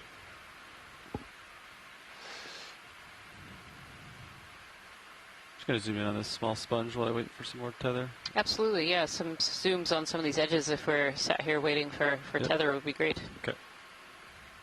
Yeah, you can take a video. Just a little guy. It's like a cylindrical beige sponge that's just coming into view here on the seafloor. They really blend in very well with this background. So these sponges are all made of spicules, so pieces of either silica or calcium carbonate that are knitted together. And they form these structures. You can actually just see the spiky spicules, some of the longer ones sticking out there. And these sponges can be habitat on the seafloor as well. Very often we see lots of other organisms that use the sponges as habitat. This is very similar to how the corals work as well. And actually it looks like there's something as kind of a dark shadow in the middle there, so it looks like maybe there's a larger organism growing in the center there. Very often there are amphipods or little crustaceans that live inside some of these sponges. And these sponges can be part of what we call ecosystem engineers, so engineering ecosystem that other organisms can use. And so these ecosystem engineers are animals that alter their habitat enough that they actually change the flow characteristics of the water, and they change the way that the sediments deposit around them. And so are creating this habitat on the seafloor, and this habitat is then utilized by lots of other organisms that live in the area. And these can be worms and sea stars and crabs and all kinds of other organisms that use them. And these structures persist too. It isn't just while the organisms are alive. When they die off too and leave that structure behind, there are still organisms that can use those structures. And certainly there have been some papers that have estimated that the numbers of organisms utilizing dead structures can rival and sometimes even be higher than the number of organisms that use some of the live structures created by these corals and sponges.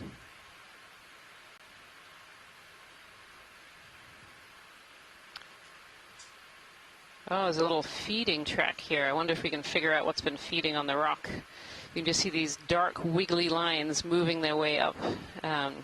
In these, we saw yesterday a beautiful slit-shelled limpet that we managed to collect and will hopefully be ID'd in the future. That one there is a polychaete. I don't think the polychaete made those tracks, but it's really fun to see little polychaetes on the seafloor. That one's teeny tiny. I could not find the track maker.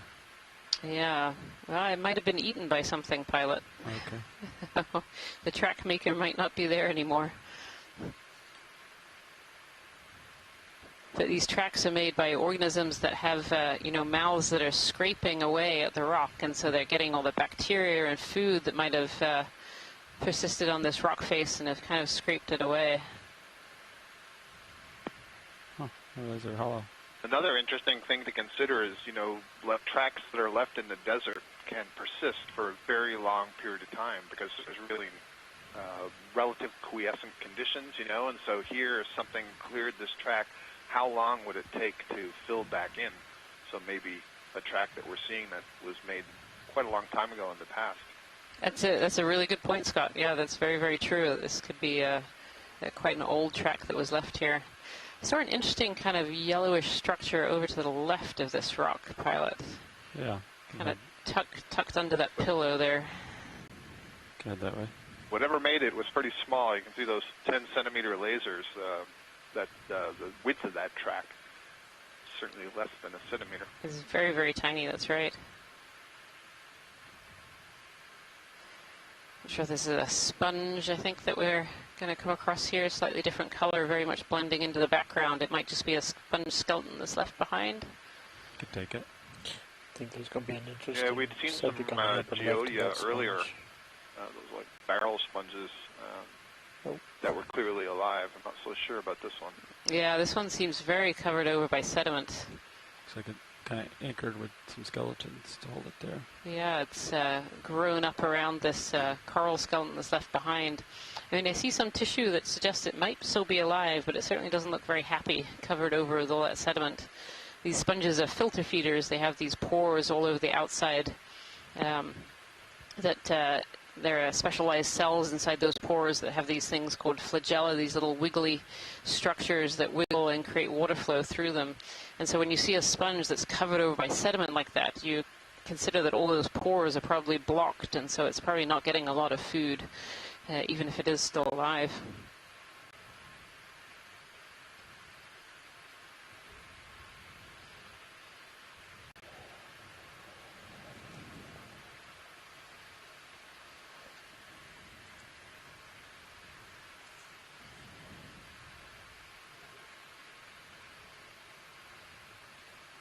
Keep working my way up.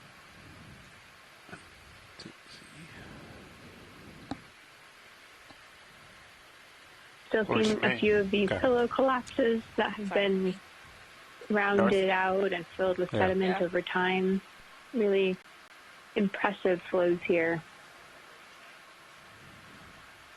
Got something interesting there in the upper left. Yeah, I'll get there, Ron.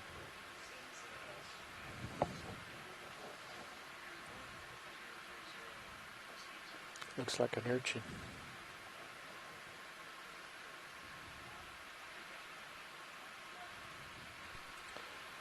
Moves in. Well, it sort of looks suspended like a sponge.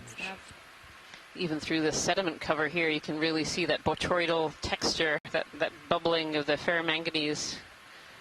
I don't think I've seen it stick through sediment quite like that. That's really, really interesting. There's an Okeanos urchin. Is that it's like a... Oh, I'm sorry, Kira. I was just saying this Okeanos urchin, I think, is on a sponge, if we could do a snap zoom on that one. Absolutely. And some of these urchins are do eat sponges. I wonder if this is one Okay, you can come in now. having a snack. I'll get more tether in a second, Roland. Suspended. You crawl up there? Yeah. Yes, this urchin has made its way up the sponge. The sponge actually looks like it's a dead sponge. It doesn't look like the sponge is alive. But yeah, these urchins have something called tube feet, and these are sticky little feet. They have a water vascular system that can create a little bit of a vacuum underneath each of those feet on the pads, and so they can climb up vertical or even underhangs in search of food. You see all the longer sweeping. As we're approaching, Sorry, go ahead, Scott. Yeah, sorry, Ryan. I was just going to say, as we were approaching, it looked like a really spiky ice cream cone. Yeah, and, yeah. Yeah, I'm glad you were just saying that thing about the tube feet because, from the approach, one might think, oh, that's really unusual. How does that thing with all those really long spines get balanced up on that sponge? And as you note, the tube feet, they have little suction cups at the end, essentially, that can use to grasp substrate and haul themselves up. Yeah, and it's that shell is mostly empty, and so, again, filled with water. So we've been talking in various points about the buoyancy of some of these organisms, and so they may not be as heavy as they appear to be when we see them on the video. Yeah, urchins in particular, because most of their body, mostly inside that shell, as you mentioned, is water. So they can be quite large, but they're not heavy at all. They have a very, very long intestine kind of coiled up inside there, and the idea is that it provides a lot of space and time for the sediments and organics that are passing through to be digested. They're not necessarily feeding on the highest quality food, so they need a lot of time to extract whatever organics they can. Receive. Thank you, Bridge. Yeah, this is an interesting little pile of rubble here that we're coming across. We haven't really seen these piles of fossilized corals like we've seen in some of the other dives. Frame it up video. A quick zoom on this and have a look. Yeah, so this is, I see Desmophylum Dianthus aggregations here, these cup corals. Almost look like little flowers, really dark black color from that ferromanganese patina. Oh, a squat lobster hanging out on there as well. Oh, yeah.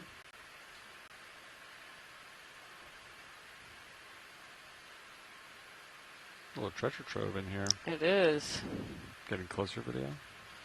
So I was mentioning earlier that even when these coral structures die, other organisms still use the structure. It still provides great habitat, little hidey holes to be able to hide and protect yourself and protect your young. Other areas you can feed. Oh, is that a squat lobster actually inside the top of one of these cup corals, or a shrimp? I think it's a little squat lobster, actually tucked all the way in the top there, inside the center of this this coral skeleton that's been left behind. And these coral skeletons that we're seeing that are kind of this dark brown and black color, they've been covered over by that ferromanganese patina, and that really shows that they've been here for a very, very long time. And there have been studies looking at dating some of these corals, and the dates come out somewhere around the last glacial maxima, so about 20,000 years ago. And some of the dates of these corals range back even further into the 100,000 and 200,000 year range. So these fossil corals are not recent, and they certainly don't look like they came from here. They look, they tend to grow on very steep faces and underhangs, and so these corals came from somewhere up above.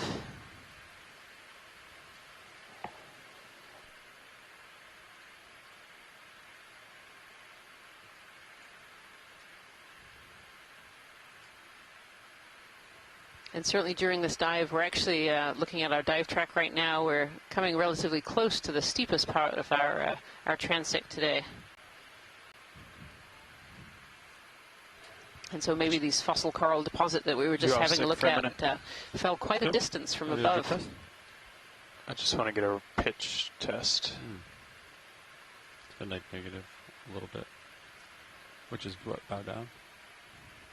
Stern down. Stern down. Yeah, slightly to starboard. Yep, slightly bow up. Yep, thanks. This has my curiosity. Video snap round object, seafloor. Oh, a large, yeah, like a sponge maybe. Again, kind of blending in with the background. Huh.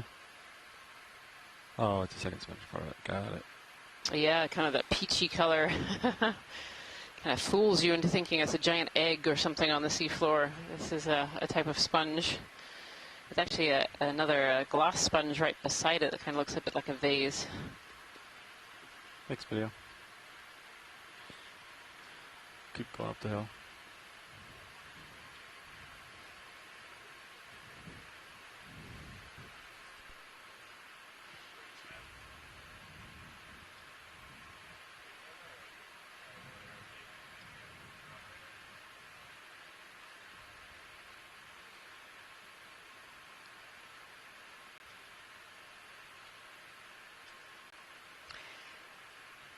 Pilot, I can see there's a white object just north of the lasers to the left, going in the right direction.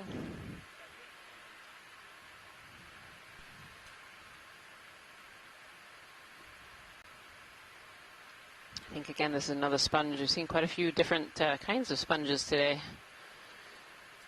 These sponges are filter feeders, picking particles out of the water column, so seamounts are generally a great area to find these sponges.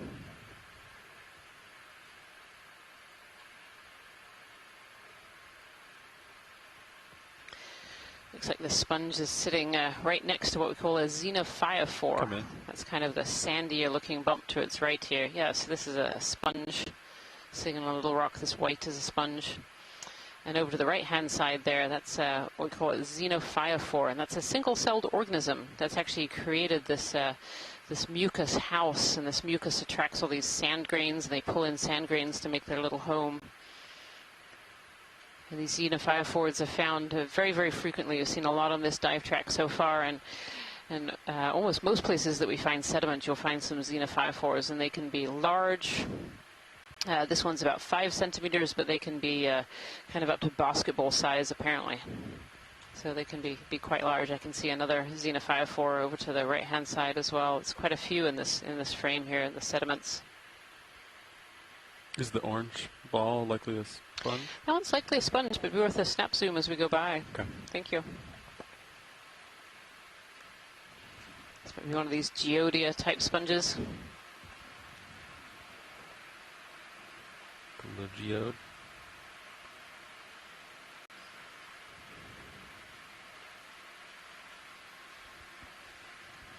We'll probably get another small move in at some point. Okay. Yeah, you can do 10, probably. Good with that? Okay. Yeah. There was also just below us kind of a clear-looking thing sticking up. It was really the same color as the background. Oh, where did you see that, Kira? Sort of below of where we are now. Probably should still be in sight once we zoom on this guy. Video when you're clear, we can zoom out. I think there's a translucent object they're looking for. A couple of sponges. Is it out of frame? Yes, off right. Maybe the sponges here, is that what you're looking at, lasers. Kira? Okay. Waving. A small wavy. Yeah, I guess so. It looks bigger from when we went by. Yeah, right by the lasers now that I can see from a little behind you guys. Yeah, actually there's two kinds of sponges. There's this one that we're zooming on here. This one looks very much like a hexactinellid, a glass sponge. And then just behind it there's a little sponge on a stalk, a little tiny one. Oh, and also these pteropod shells in the sediment as well, these little triangular shells. Okay, that's good. Thanks. Watch it. If you need, do you need a closer look at any of those, or There's keep moving? on the rock I think that's there. good. Can Thank you you, see where Pilot. there's no sediment? Got a nice big fish hanging out with you. Oh, where? See it to your starboard. It's just been like wiggling around. Oh, down. Got it. Got a visual on starboard rail cam. Copy. Lower starboard. You still there? Still there. Ooh, hello. Oh, look at this fish. You can take it rolling. So sitting on the back row here on the Okeanos Explorer, I knew something exciting was going on because all the pilots just started oohing and ahhing and looking in different directions. And here's this beautiful, really large fish. Try to get the full subject. Yeah, Antimora is what came to my mind, and Tina Maltsover has put a potential with that as well. But if there are any of the fish biologists on the line, it would be great to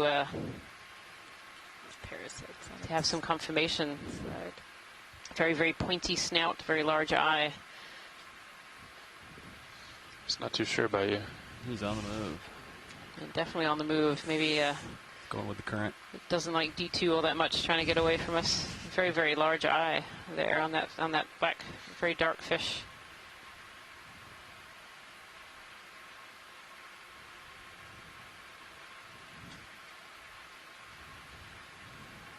Cool. Swimming off the ridge there to the western side.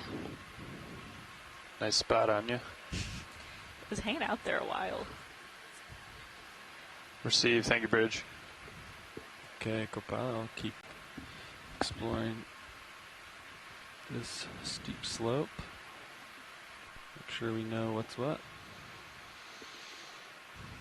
Go ahead, watch it. Yeah, it'd be a great time. So here in the Okeanos Explorer, we're sitting in the control room, and I have myself, the biology lead, Rian Waller, on the back row, and Kira Mizell is the geology lead over the telephone. But on the front row here, and off to the sides, we have the ROV team and the video team, and I'm going to ask them to introduce themselves a little bit and what they're looking at up front. Yeah, so operating the ROV, sitting in the front row of the control room. My name is Levi Unima, and I am sitting pilot. And to my left, Chris Ritter, sitting navigator. And to my right, Anya Jensen sitting co-pilot. and we're in the far right. It's Roland Bryan doing video. And in the back row, I'm Emily Narrow in the video clipping chair. I forgot to do OKEX. And we're all with the Global Foundation for Ocean Exploration. Thank you so much from the front row. So I was going to ask you, pilot, so what is your favorite thing to see on some of these dives? What are the organisms that make you most excited to see? Levi's favorites are jellyfish. Ah. Big fan of jellyfish. Big jellyfish and, guy. Chrysogorgia. Oh. Chrysogorgia. Yeah. Arutagorgia. Okay, those are really good too. Those are good species. Roland likes the ctenophores and the bubblegum corals. Ah, the bubblegum corals. Yeah, that's one of my favorite too. Chris likes the fish and sharks. Yep. This is a shark guy. Emily likes the octopi and the cephalopods. There you go. I was going to say octopus, so definitely. Yeah, they're always fun to see. Those are, everybody likes those. Thank you, everyone. Yep. When's the last move finished, you think? Or is it still coming? Did notice a pretty large colony to our starboard. I can't reach it, video. You want to snap it? It's way off dive track, but just so you know it's there. Oh, through the distance, Yeah. yes. Possibly a bamboo. Hard to tell from this distance, but good to know that there's some more large colonies. We haven't seen one of those in a while. Yeah. They're out there. We'll probably come across them once we get some rocks on our path. Thank you so much. Yep. Yeah, pilots, it looks like we should expect increase in slope here coming up. Yeah. Yeah, so we're getting into the tighter. And the contours actually are matching up pretty well so far. I don't think it'll stay like that, but Yeah, so we're at, right now they match oh, nice. more or less. Yep. Awesome. Nice work, morning nav. Thank you. Awesome. So we'll keep an eye out and blue view and Sirius sonar. Could we zoom in on the purple? Yeah, that just caught my eye as well. Purple mound. I'm headed that way. Video. Looks like potentially an anemone or a sponge, but we're going to have a little zoom in. Actually, it could be a very large sea cucumber. It's definitely got that that color of the sea cucumbers that we've seen today. Yeah. This one is well over 10 centimeters long. I can take a video while I drive up. Looks like a cucumber. Yeah, sea cucumber. There we go. Is that a close enough for you to watch later, or did you need me to get closer? No, that's great. Okay. That's great. Understood. Yeah, and so Scott is mentioning this is probably a synalactid. And we've seen about 3 of these today, these sea cucumbers. And very often on dives where we see a lot of sediment, we will see more of these sea cucumbers. These sea cucumbers are sediment feeders, so they're bringing in the sediment, extracting all the nutrition and particles, and then the waste that comes out the other end, the rest of the sediment that's stripped clean of nutrients and good food to eat. And so we've seen a few of these sea cucumbers today. But it does look like as we're climbing up here, we're getting into kind of more rocky terrain. Yeah. And we saw that little pile of fossils further down, and I'm seeing like a little outcrop in front of us here, which have a few fossils left behind. And so you wonder, did those come from this outcrop, or maybe one slightly above as well? There's also what looks like a fairly fresh coral skeleton over to the left as well. I can still see that bright white, where we're seeing a lot of fossil coral skeletons. They're very black and covered over with that ferromanganese patina, where we see white one that suggests it's a bit more recent. This ferromanganese takes a long time to precipitate out. It's about 1 millimeter per million years. And so these white ones, you know, when I say that they're recent, they still also could be decades before they actually start to gain over that patina. We don't really understand the processes just yet. Pilot, this is Watch Lead. Go ahead. So we've had a request to look at the outcrop, I think just over to the right-hand side. Understood. On the bottom. Actually, I think it's just right below us. I don't know if we're too far over. Well, I can back up a little bit here. Yeah. We're looking out for a rock that has a fairly good ferromanganese coating as our second rock of the day. Ooh, copy. Looking down, it all looks pretty cemented there. Yep. I agree. Oh, I don't know if that one on the right... Yeah, also just... Yeah, sorry, by the right skid there, is that one loose? I think that might be too big. Or it might be. Yeah, I always pick ones that are too big.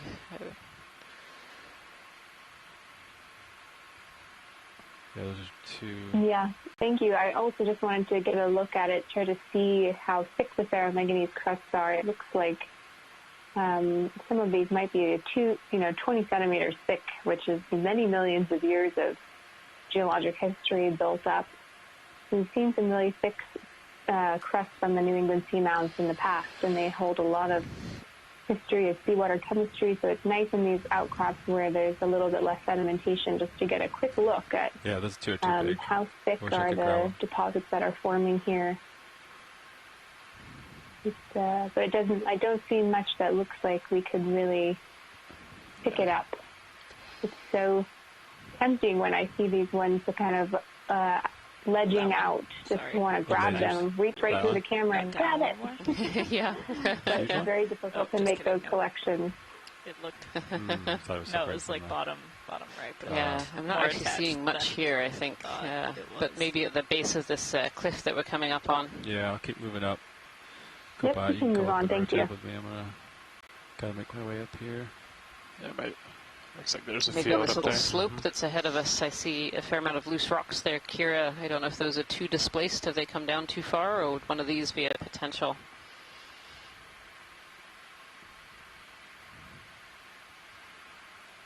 Yeah, we can poke around here, especially places that look like they're a little bit like with the nice botryoidal texture and a little bit swept free of sediment, like they might still be forming.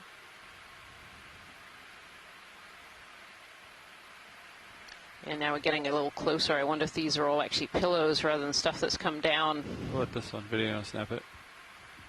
How about that one? Yeah, or it's at least been here for a really long time. I don't know. I can give it a poke. There's one right now, and the laser is zoomed in on there that has a little bit of a angular front to it. There's potential of giving that one a poke, Kira. Yeah, it certainly seems like it has a thick crust. If it's the right size, we can try and poke it. Okay. It is the right size, so we'll give it a poke, see if it's encrusted or not. Thank you so much, pilot. It's loose. I'll get my hydraulics up. Pretty good wall right there, too. Right. Heads up. I'll keep an eye on vehicles. Hydraulics Yeah, you can really see the botryoidal texture on top of that particular rock. I took your jar cam, pilot. Okay.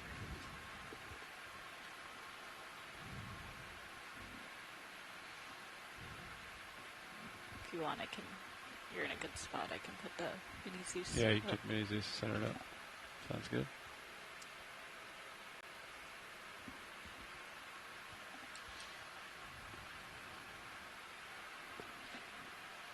A little hot on mini Zeus. Thanks, video.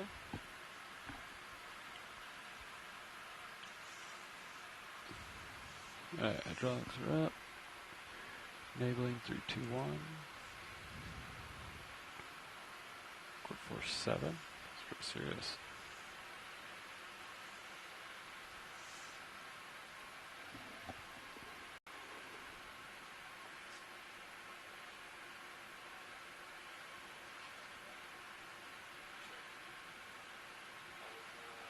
Nice. Ah, that one is loose.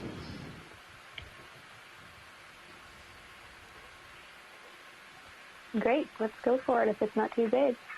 I think it's perfect sized. I'm going to grip it pretty tight here. Ooh, that's a good grip, and it's holding. Wonderful. Pretty thin. Hope it's not just crust. I think some of the geologists might actually hope it's just crust. You never know. Okay. There seems to be several camps. Do you want me to bring your wings inboard? Or? Yeah, you can starboard wing inboard. Yeah, video. You can come in. We'll give it a little rotate for you.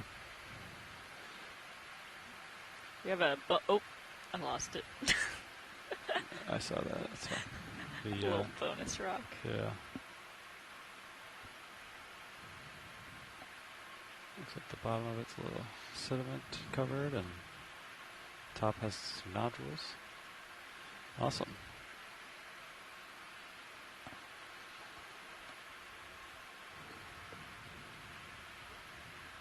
Okay. Want to go ahead and put it in the box? That's great, thank you. Yeah, it almost looks like it's hard to tell if there's just sediment sitting on it or if it's crust growing on sediment, but I guess when we get it on board ship, we'll find out.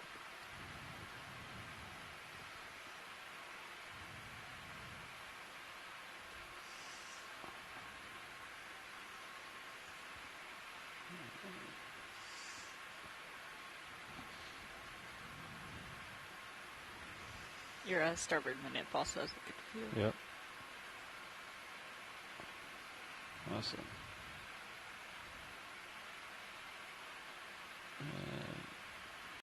And it goes.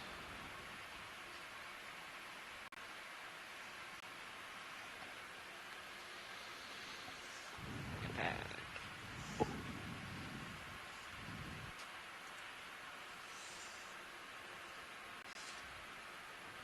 All right, shutting off hydraulics.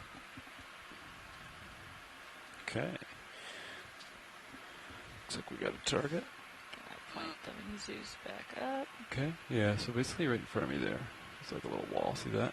So I'm going to carefully take off and suss that out. Do you mind if I take this monitor back? Yeah, absolutely. Take it back. Doesn't look like Sirius has moved. Awesome. Yeah, so basically right in front of me. It's pretty serious. I think you can just see over it actually. That's good.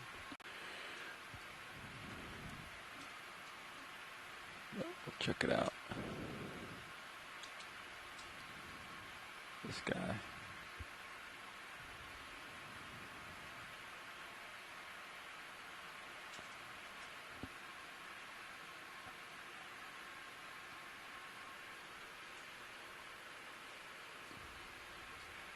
Gonna come up.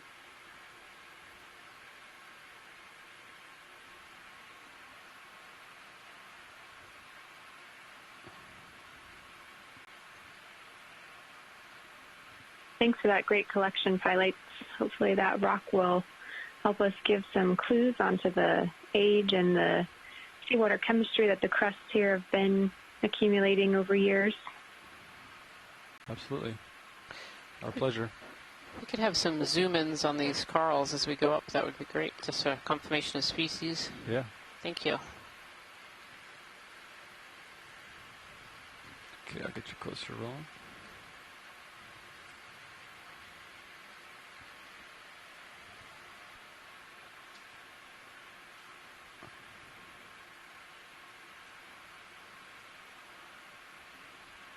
Are you zoomed out all the way, Roland, on my main HD? Yes, you are. Okay. You can really see the current kind of blowing by this rock. You want to zoom in on this one over here, Roland, first? Quite the dense aggregation of these bamboo corals here on this this side of this edge. Hold that. These ones. Yeah, I was just jumping on to say what a nice view this is, and these are different.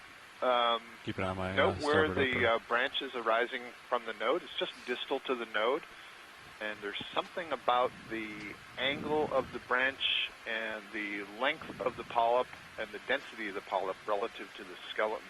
You can So this is not the same bamboo coral that we were seeing earlier. This is not that bramble. I'm gonna come up. It's also not the jasonisis. Note how transparent the tissue is. Very interesting. I think we saw something like this Uppers look fine. Okay. In the Pacific as well. Very long points between branching, so that once it branches, it grows for some period of time before it branches again. And I believe when we saw it there, we also saw it in this dense sea star. span. Fascinating. Oh, yeah, it would be great to have a zoom in on that sea star there. Okay. I'll go for the sea This, star. I think, is one of these sea stars that's predatory on these corals, who's actually potentially eating some of these polyps. It'd be great to zoom in and have a look and see whether that's what this one is up to. Can you get around to him on the port side?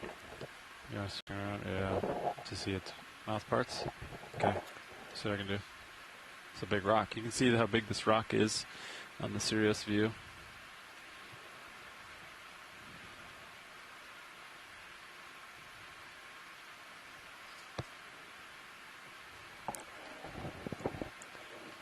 Permission to push in on Sirius?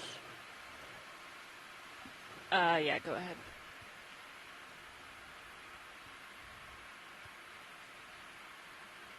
You can turn your head in if Yeah, you I'm wanted gonna to. frame up on you a little for this bit. shot. Yeah. We're stationary, I think, right? We've been here for a minute. Okay. I'm gonna push just a little forward, a little closer. This sea star is kind of wrapped around, so it's gonna be difficult, but we can try video if you want to zoom in partial on my main here, so I can see what's going on. Yeah, he's wrapped. I won't be able to see the backside, but that's about as good as I'm going to get. Yeah, so this sea star is definitely wrapped around this bamboo coral here. And you can actually see that a lot of the polyps are missing from this the branches below. These sea stars are predatory. They actually eat these corals. And this one is definitely wrapped around, and I think we can say with almost certainty that this is the culprit of these missing polyps down below it. From Chris Ma, he says this is an evoplasoma, and definitely a coral predator. But of course, we have to remember that everything on the seafloor needs to eat, and so this little sea star is getting its meal in the same way this coral is getting its meal from the overlying water column as well. It's a really great view of this this sea star, this predatory sea star here. Thank you, pilots. Yeah. Andy O'Brien. Data team. See some Bathypathes black corals here and some sponges. This is really quite a dense aggregation of corals. So these the black coral. Oh, this one. We're bringing it. Yeah, there's like 3 in view here. Yeah, quite a dense aggregation of these bamboo corals, and there's a few of these black corals as well. I like that wide view from Sirius, Roland. That's like I think it's more dramatic when it's wide like that. It looks awesome. Sponge skeleton right in front of these Bathypathes here. Beautiful. Thank you, Pilot. Back out. We'll see what other... And in the background, we can kind of see these fossil corals covered over by these really thick ferromanganese coating. This is quite the patch of bamboo. Beautiful.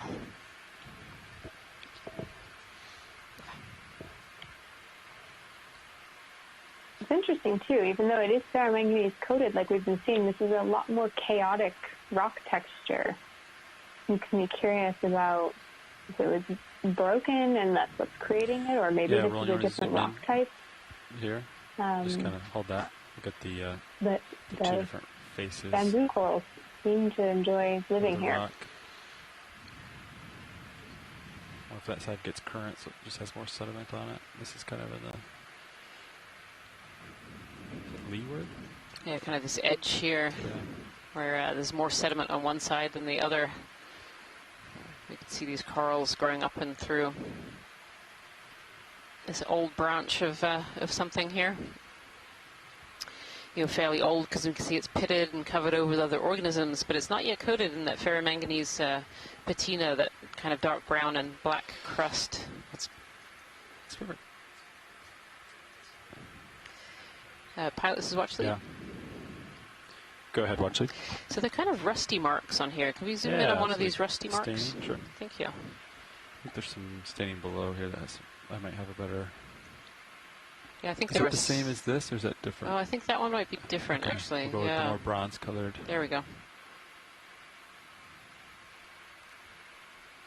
So this is really interesting on the face here, Kira, if you're looking at the screen, this kind of rusty mark.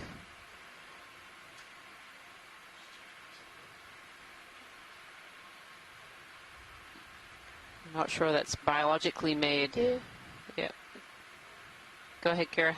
Yeah, I mean, there's certainly iron in ferromanganese crust that can get oxidized and start to look like that, but it almost looks like a coating. There's lots of interesting stuff going on there. Maybe an organism living on the surface, creating this like a bacterial coating or something. It's not something I'm super familiar with in terms of crusts themselves. Interesting. Yeah. And the fact that it's patchy. Very interesting.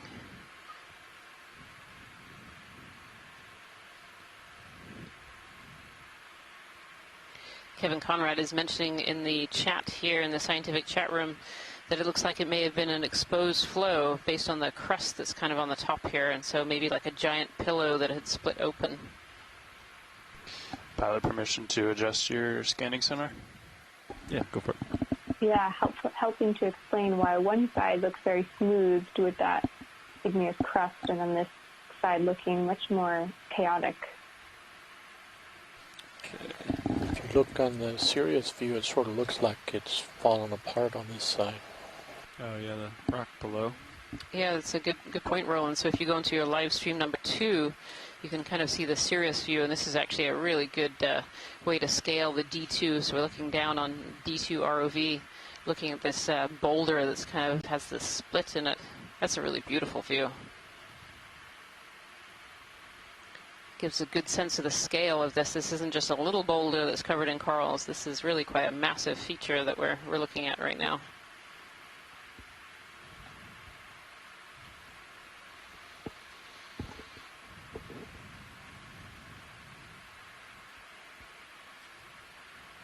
Cool.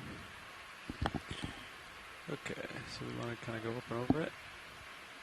I'm pointed at 336 right now to so center, we can go back. so I can start swimming back to north facing. Okay, watch this. We're going to kind of go back to our original track. We kind of came to port to acquire this rock. Perfect. Thank you so much, Go Pilot. back to starboard and keep going up the hill. Okay, excellent. Thank you. Yep.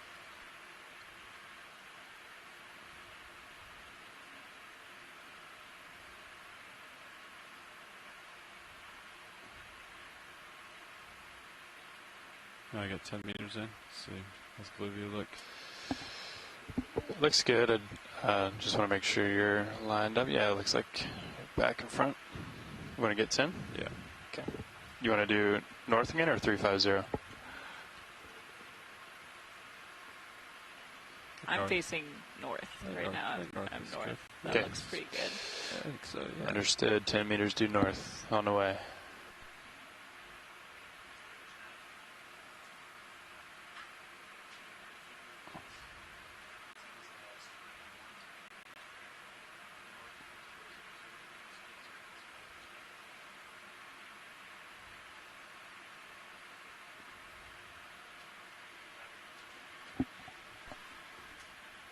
So we'll head on up this way. Follow these other line of rocks.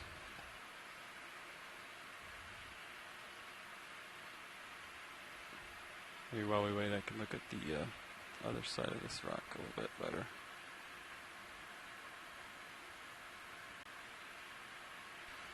Looking over the other side of this boulder, you can see there's more of these bamboo corals and some sponges on this side as well.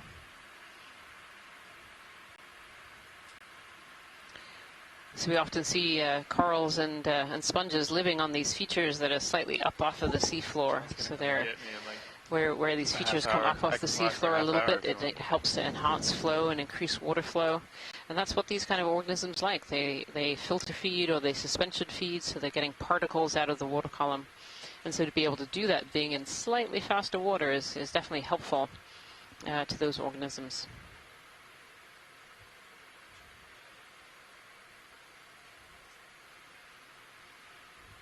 Some of these geodia sponges, these big round sponges that we've seen in a few locations so far.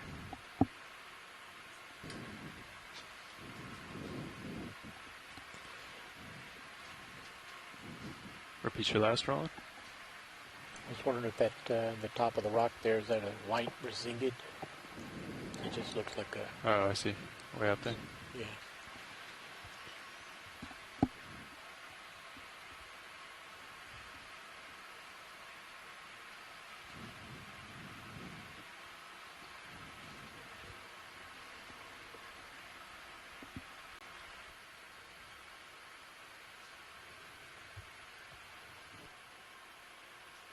Is this the same boulder that we just saw, or a really similar one?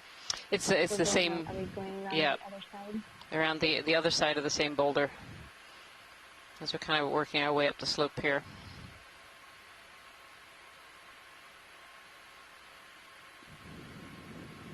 I was thinking, wow, it's a very similar morphology, but the same one. Yep, yeah, we're just on the other side here. This Brisingid sea star here, hanging out on the rocks. And these Brisingids are also picking particles out of the water column to feed. These are a type of sea star. You can see all the arms. It's a move Kind of complete that central path. disc area. And these Brisingids are identifiable by these really long pinnules, these sharp, pointy pinnules on the ends of on the sides of their arms. And we frequently see these Brisingids up on corals and sponges and up on kind of these rock faces, just as really good areas to be able to get up into the current and be able to pick those particles, pick those food items out of the water column. Okay, let's come partial. Thank you, Pilot. Sure. You want to take a closer look, Roland? I think that's good. Okay. Let's come And by. Christopher Ma mentions, Chris Ma in the chat room here mentions that this one is, maybe it's relocating. The arms are down, maybe slightly awkwardly moving. It's got a couple up in the air, but it's primarily reaching down. I'm gonna, while I'm here, I think I can hold it, Roland. I'm just gonna tilt up for the black background, see if there's something up there. I want to take a look at. These beautiful sponges, these bright white sponges, one of these Bathypathes black corals kind of in between these two large sponges here.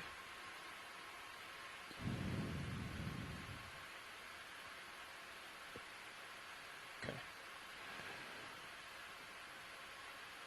Get it back out.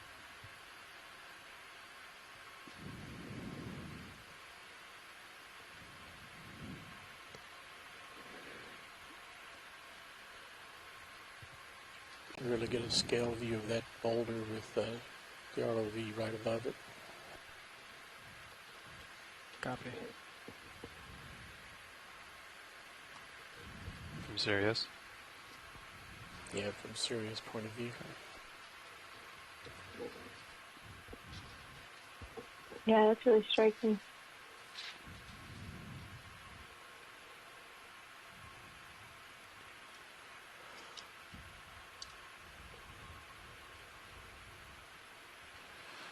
Looks like Sirius is moving. Chris McKelly has confirmed that these two large sponges are probably hexactinellids. So these are glass sponges, so they have silica spicules making up their kind of matrix, making their structure. Gotta wonder what kind of extreme geological activity would cause such a large piece of stone to be out here by itself. I can just imagine this thing got blown out or rolled from a distance or something.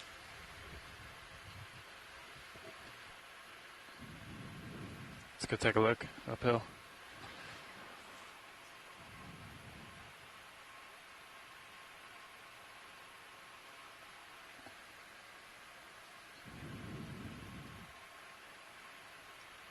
I left the blue view pretty high up.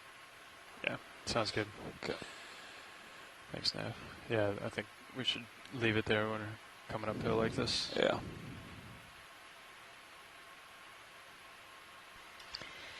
And turning back to our dive track here, so we started this dive at about 2,550 meters, and we're presently at 2,410 meters. So we're working our way up this dive track, kind of following this ridge up this little bight region in the very south of this small, unnamed and previously unmapped mapped Seamount area.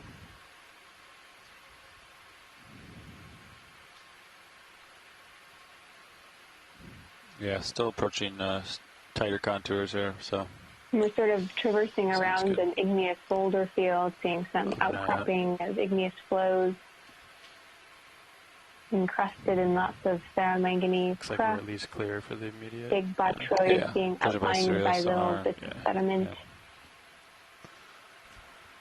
And definitely showing some of the crust of the basalt pillows, not the ferromanganese crust, but the other crust, too many crusts, failing and falling down below, creating kind of a rubble field of that popped basalt pillow on the left there.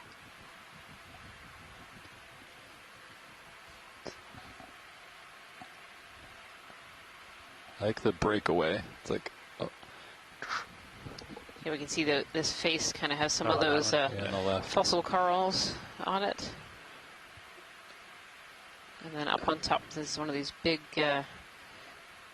large vase-shaped sponges and a type of coral that I actually can't quite identify from this distance. Maybe we'll have a snap zoom on that as we get a bit closer. Yeah, we can do that. Thank you. Come on in, Roland. Try to get an ID here. Looks like there's an associate. Yeah, there's a little brittle star wrapped around one of the legs there. I don't know if Scott is still on the line, but this seems to be one of those forked corals here, Scott. Yep, still here. This looks like a primnellid, I think. Yeah, it's got an interesting fork at the bottom. I think it's hard to see from this this angle here. There we go. Coming around. Yeah, deep bifurcation. I'm wondering if it is a colony of the genus Narella. You know, to really be able to say so, we'd need a pretty close view of a polyp and try to count some of the rows of scales. But it's, I can tell you in advance, it's not a bad guess. Yeah. The overall shape of the colony, the bifurcation of those branches, the shape of the polyps. I can get a closer view video once you come wide. You can see the brittle star there in the middle fishing. So stretching their arms out into the current, picking particles out to be able to eat.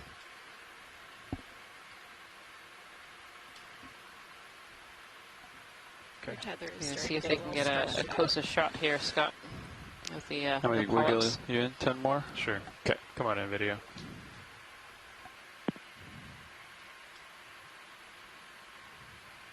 You still due north, co-pilot? Yep, still doing more. Bridge, this is ROV nav. Yes, it looks like there are Yeah, I'd like to move 10 meters. 3 or 4 polyps. Due north, Yeah. 000, speed decimal 2, please. 3 or 4 polyps in a cluster, you mean, in a whirl? In a whirl, yeah. It's a good copy, thank you. Yeah.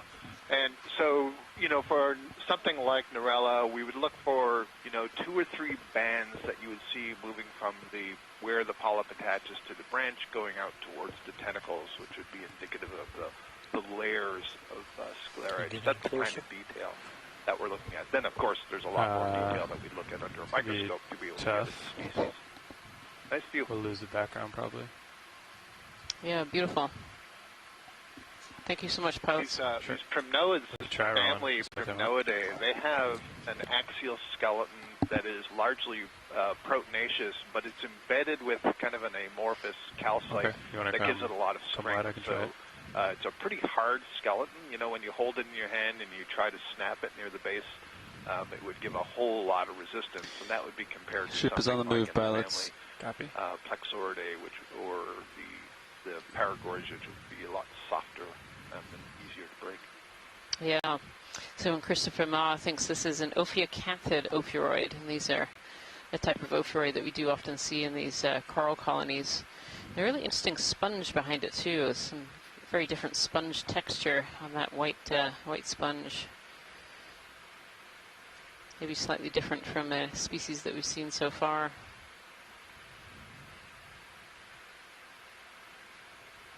Beautiful. Okay, let's come back in, Roland. Try to come over to the right, top right section, but I'm not sure if I'll be able to.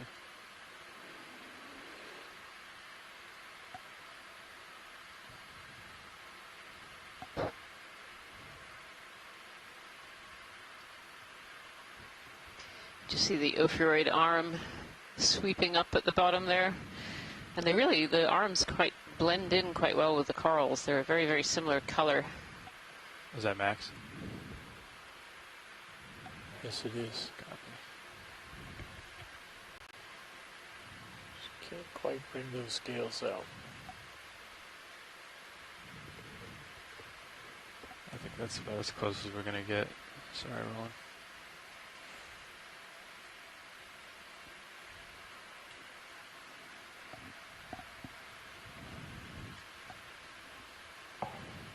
Sorry, Scott, we can't seem to bring those scales into view. That's okay. That's really great shots. Thank you so much. It's good to have a good look at that ophiuroid there as well. Set up so nicely. The Ophiocanthid. You say when? So move complete. Thank you, Bridge. So, copy. I'll lift off while you zoom out.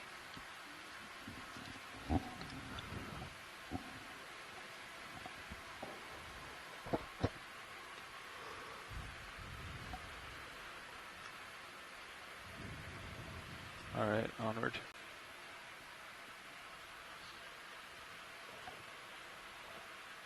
Let me know if you see anything on you.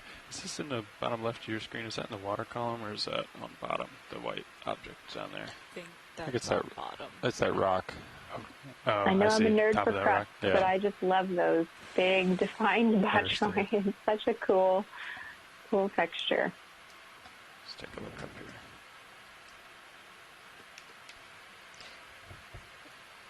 And so defined and so distinct on this dive today so far, Kira. There's just been a lot of those botroidals. Oh, These big rock. larger rock faces. Yeah.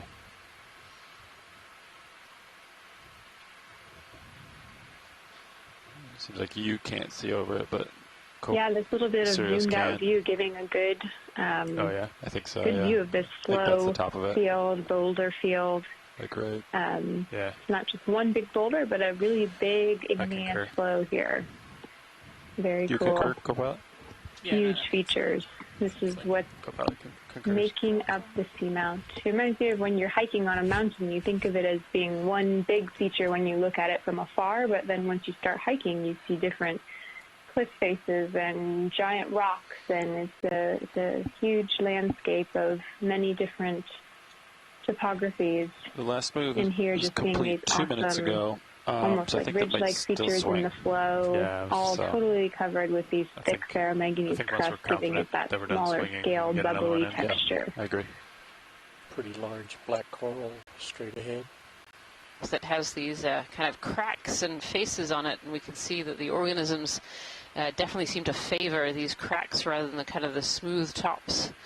And this could be for a variety of different reasons. We don't truly understand why larvae settle in some places and don't settle in others in the deep sea yet. But it's probably a combination of having the right habitat to be able to settle, so nothing too sedimented for a lot of these species. They really require that hard bottom to be able to settle. A little bit of combination of how much other sediment is coming down, what kind of predators are in the area, what other organisms in the area as well, and what kind of food resources they might get in some of these areas. And so you can imagine with these suspension feeders that really need those particles in the water column to be able to survive, if you land on some of these flat faces, you know, the water current might not be quite as much, and you might have a little bit more sediment, and so not really being a favorable place to settle compared to kind of these cracked edges that we see on some of these larger boulders.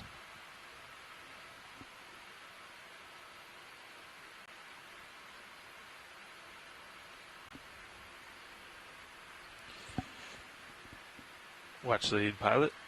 This is watch lead. And just as a reference, I think the previous pilot mentioned this as well, but there's a pretty decent east to west current, so coming across the slope here. Okay. It's nothing crazy, but it's good enough to blow the tether out, and you can see it kind of moving with the marine snow. Ah, excellent. Yeah. Thank you. This kind of on the top right, there's kind of a spiky, I think it's a coral that's been blown over on its side. Top right. Sorry, top left. Top left. Right and left, sorry. Ah, I see it. Kind of sticking out there. So the pilot was just saying that there's a pretty good current coming east to west across, and if you look in the Sirius cam, you can kind of see where the tether is between the two vehicles right now. And so there's a pretty good current coming through. You can also watch all the particles of the marine snow. Come on in, Ron. And how they're moving across the screen here. Yeah, this is one of these little bamboo corals, potentially one of the bramble type. So it seems a bit regular for a bramble type. Still has polyps, even though it's blown over? Yeah, still has polyps on actually most of the faces, suggesting it's really only blown over or come down relatively recently. There's polyps even down by the sediment, and you can't imagine that that would be a great place for those polyps to be.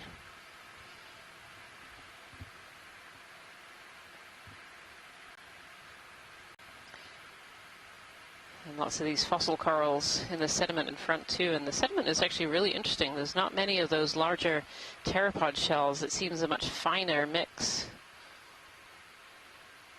You think you're pretty steady, co-pilot? Yeah, I agree, Ryan. Definitely a lot finer than the sediments we've been seeing in other places. Come wide video. Well, it still seems thin, though. It's not like a thick layer of sediment. You can still see the crusts from the igneous flow popping up. 10 meters, 000, yeah, due north, really speed fine decimal 2. material settling in this kind of upper pond feature. Just amazing, this flow That's a good field copy, here. thank you.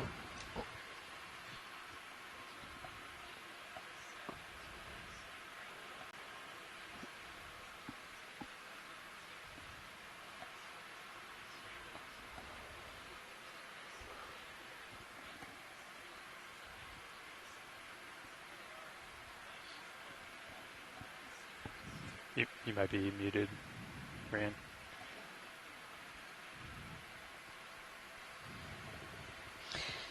So I was just saying to myself as I was muted, or saying to the room here, that you know, I love these views as the D2 and the pilots are looking upwards, and you can really see all these very mountainous features. And this is a really good reminder that these seamounts really are mountains under the sea.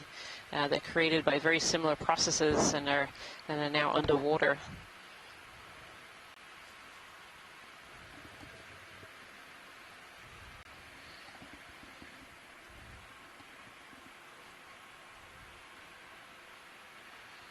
You can see more of these fossil corals have once lived on some of these faces.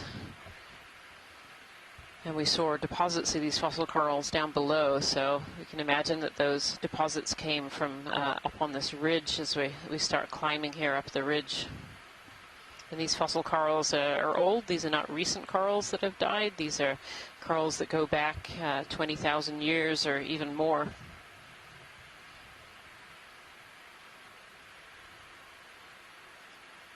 Very, very different rock structure from what we had originally landed on, where we landed in a relatively flat plateau, and you could see the kind of crust and how it cracked, and we had these large plateau pieces that had come down. And now as we've got higher up on this ridge, we're into these very much more pillow type structure here.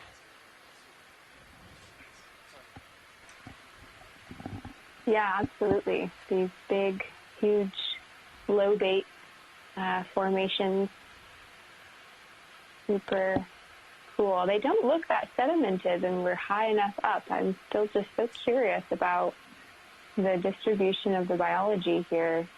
Because, I mean, these are definitely stable platforms with these rises, and the sedimentation seems good enough. So very, very curious. I definitely would have thought at this depth and on a steep cliff with nice big features, we might be seeing lots of biology on these igneous rocks. Maybe just a bit too deep, huh? Yeah, it's a really interesting question. You know, we're just at 2,400 meters right now, and so we would expect to be seeing quite a few of the filter feeders. But you know, we don't really know that much about why organisms colonize certain places on seamounts yet. There are very few seamounts that have been visited on multiple occasions to look at different faces at the same depth or even at different depths. And so it's really hard to hypothesize right now about why we can do some of these dives on seamounts and just see an abundance of life, and why we can pick the same depth and same looking location on another seamount and yet find very, very little. And it's one of the great conundrums of deep sea biology, and one of the things that that many biogeographers are really trying to figure out in the deep ocean. Because you're right, a lot of these features really do look like there should be a lot of these larger filter feeders and suspension feeders on them, these habitat-forming ecosystems. Interesting surface, huh? Yeah. It's like big rocks, but they're mostly just cemented. Yeah, they look cemented, yeah. Yeah. Let me know if you see something in the water column, Roland.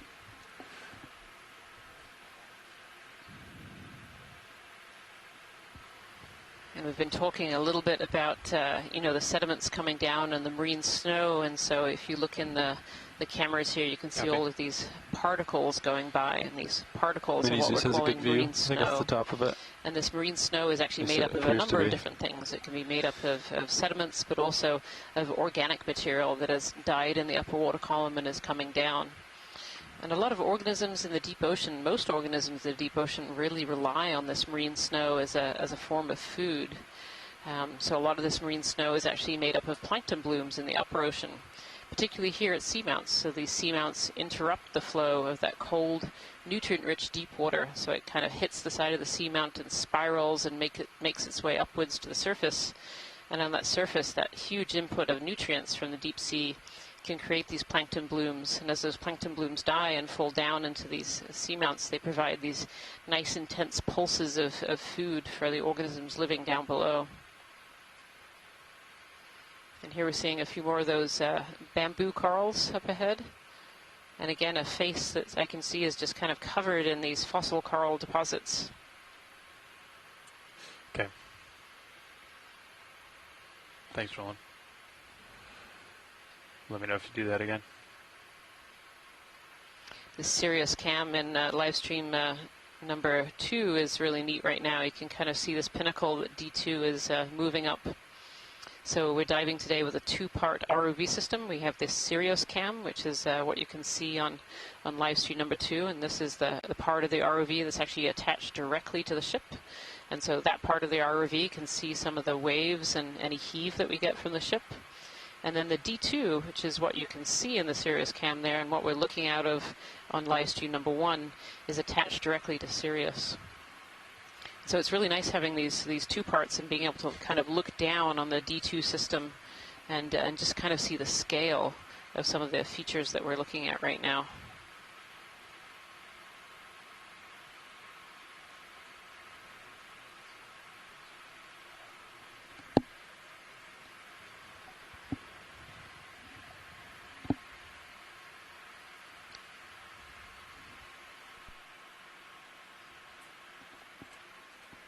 Go ahead, Watchley.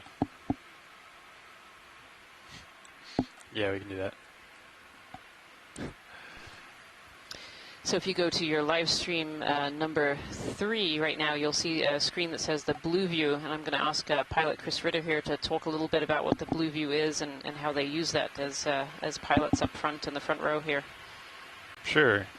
Yes, that's our blue view multi-beam sonar on the front of D2, and it's actually on a pan and tilt mechanism, so we can move it around. You can see it. I just tilted it down, tilting back up to get some to get a better view out in front of D2.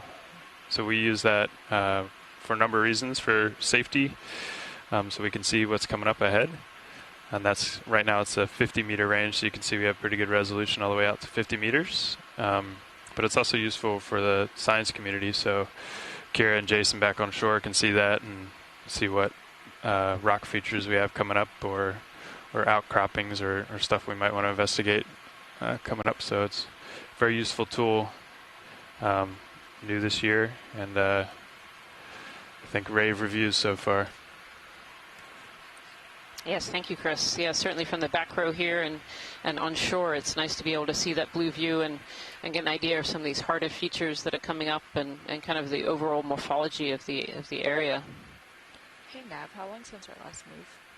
So you see this large boulder up ahead here with some of these bamboo corals. Yeah.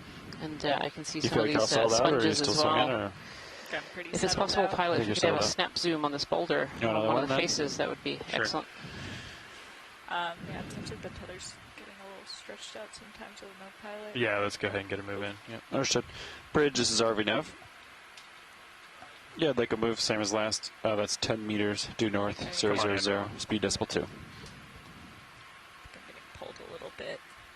This is a sponge, a geodia type sponge that's actually cemented on some of these fossil corals, these cup corals. And these cup corals, there are certainly a lot of what we call Desmophylum Dianthus, the species Desmophylum Dianthus. That is a species that is still around today, that we haven't seen any live on today's dive. We have seen them in some of the previous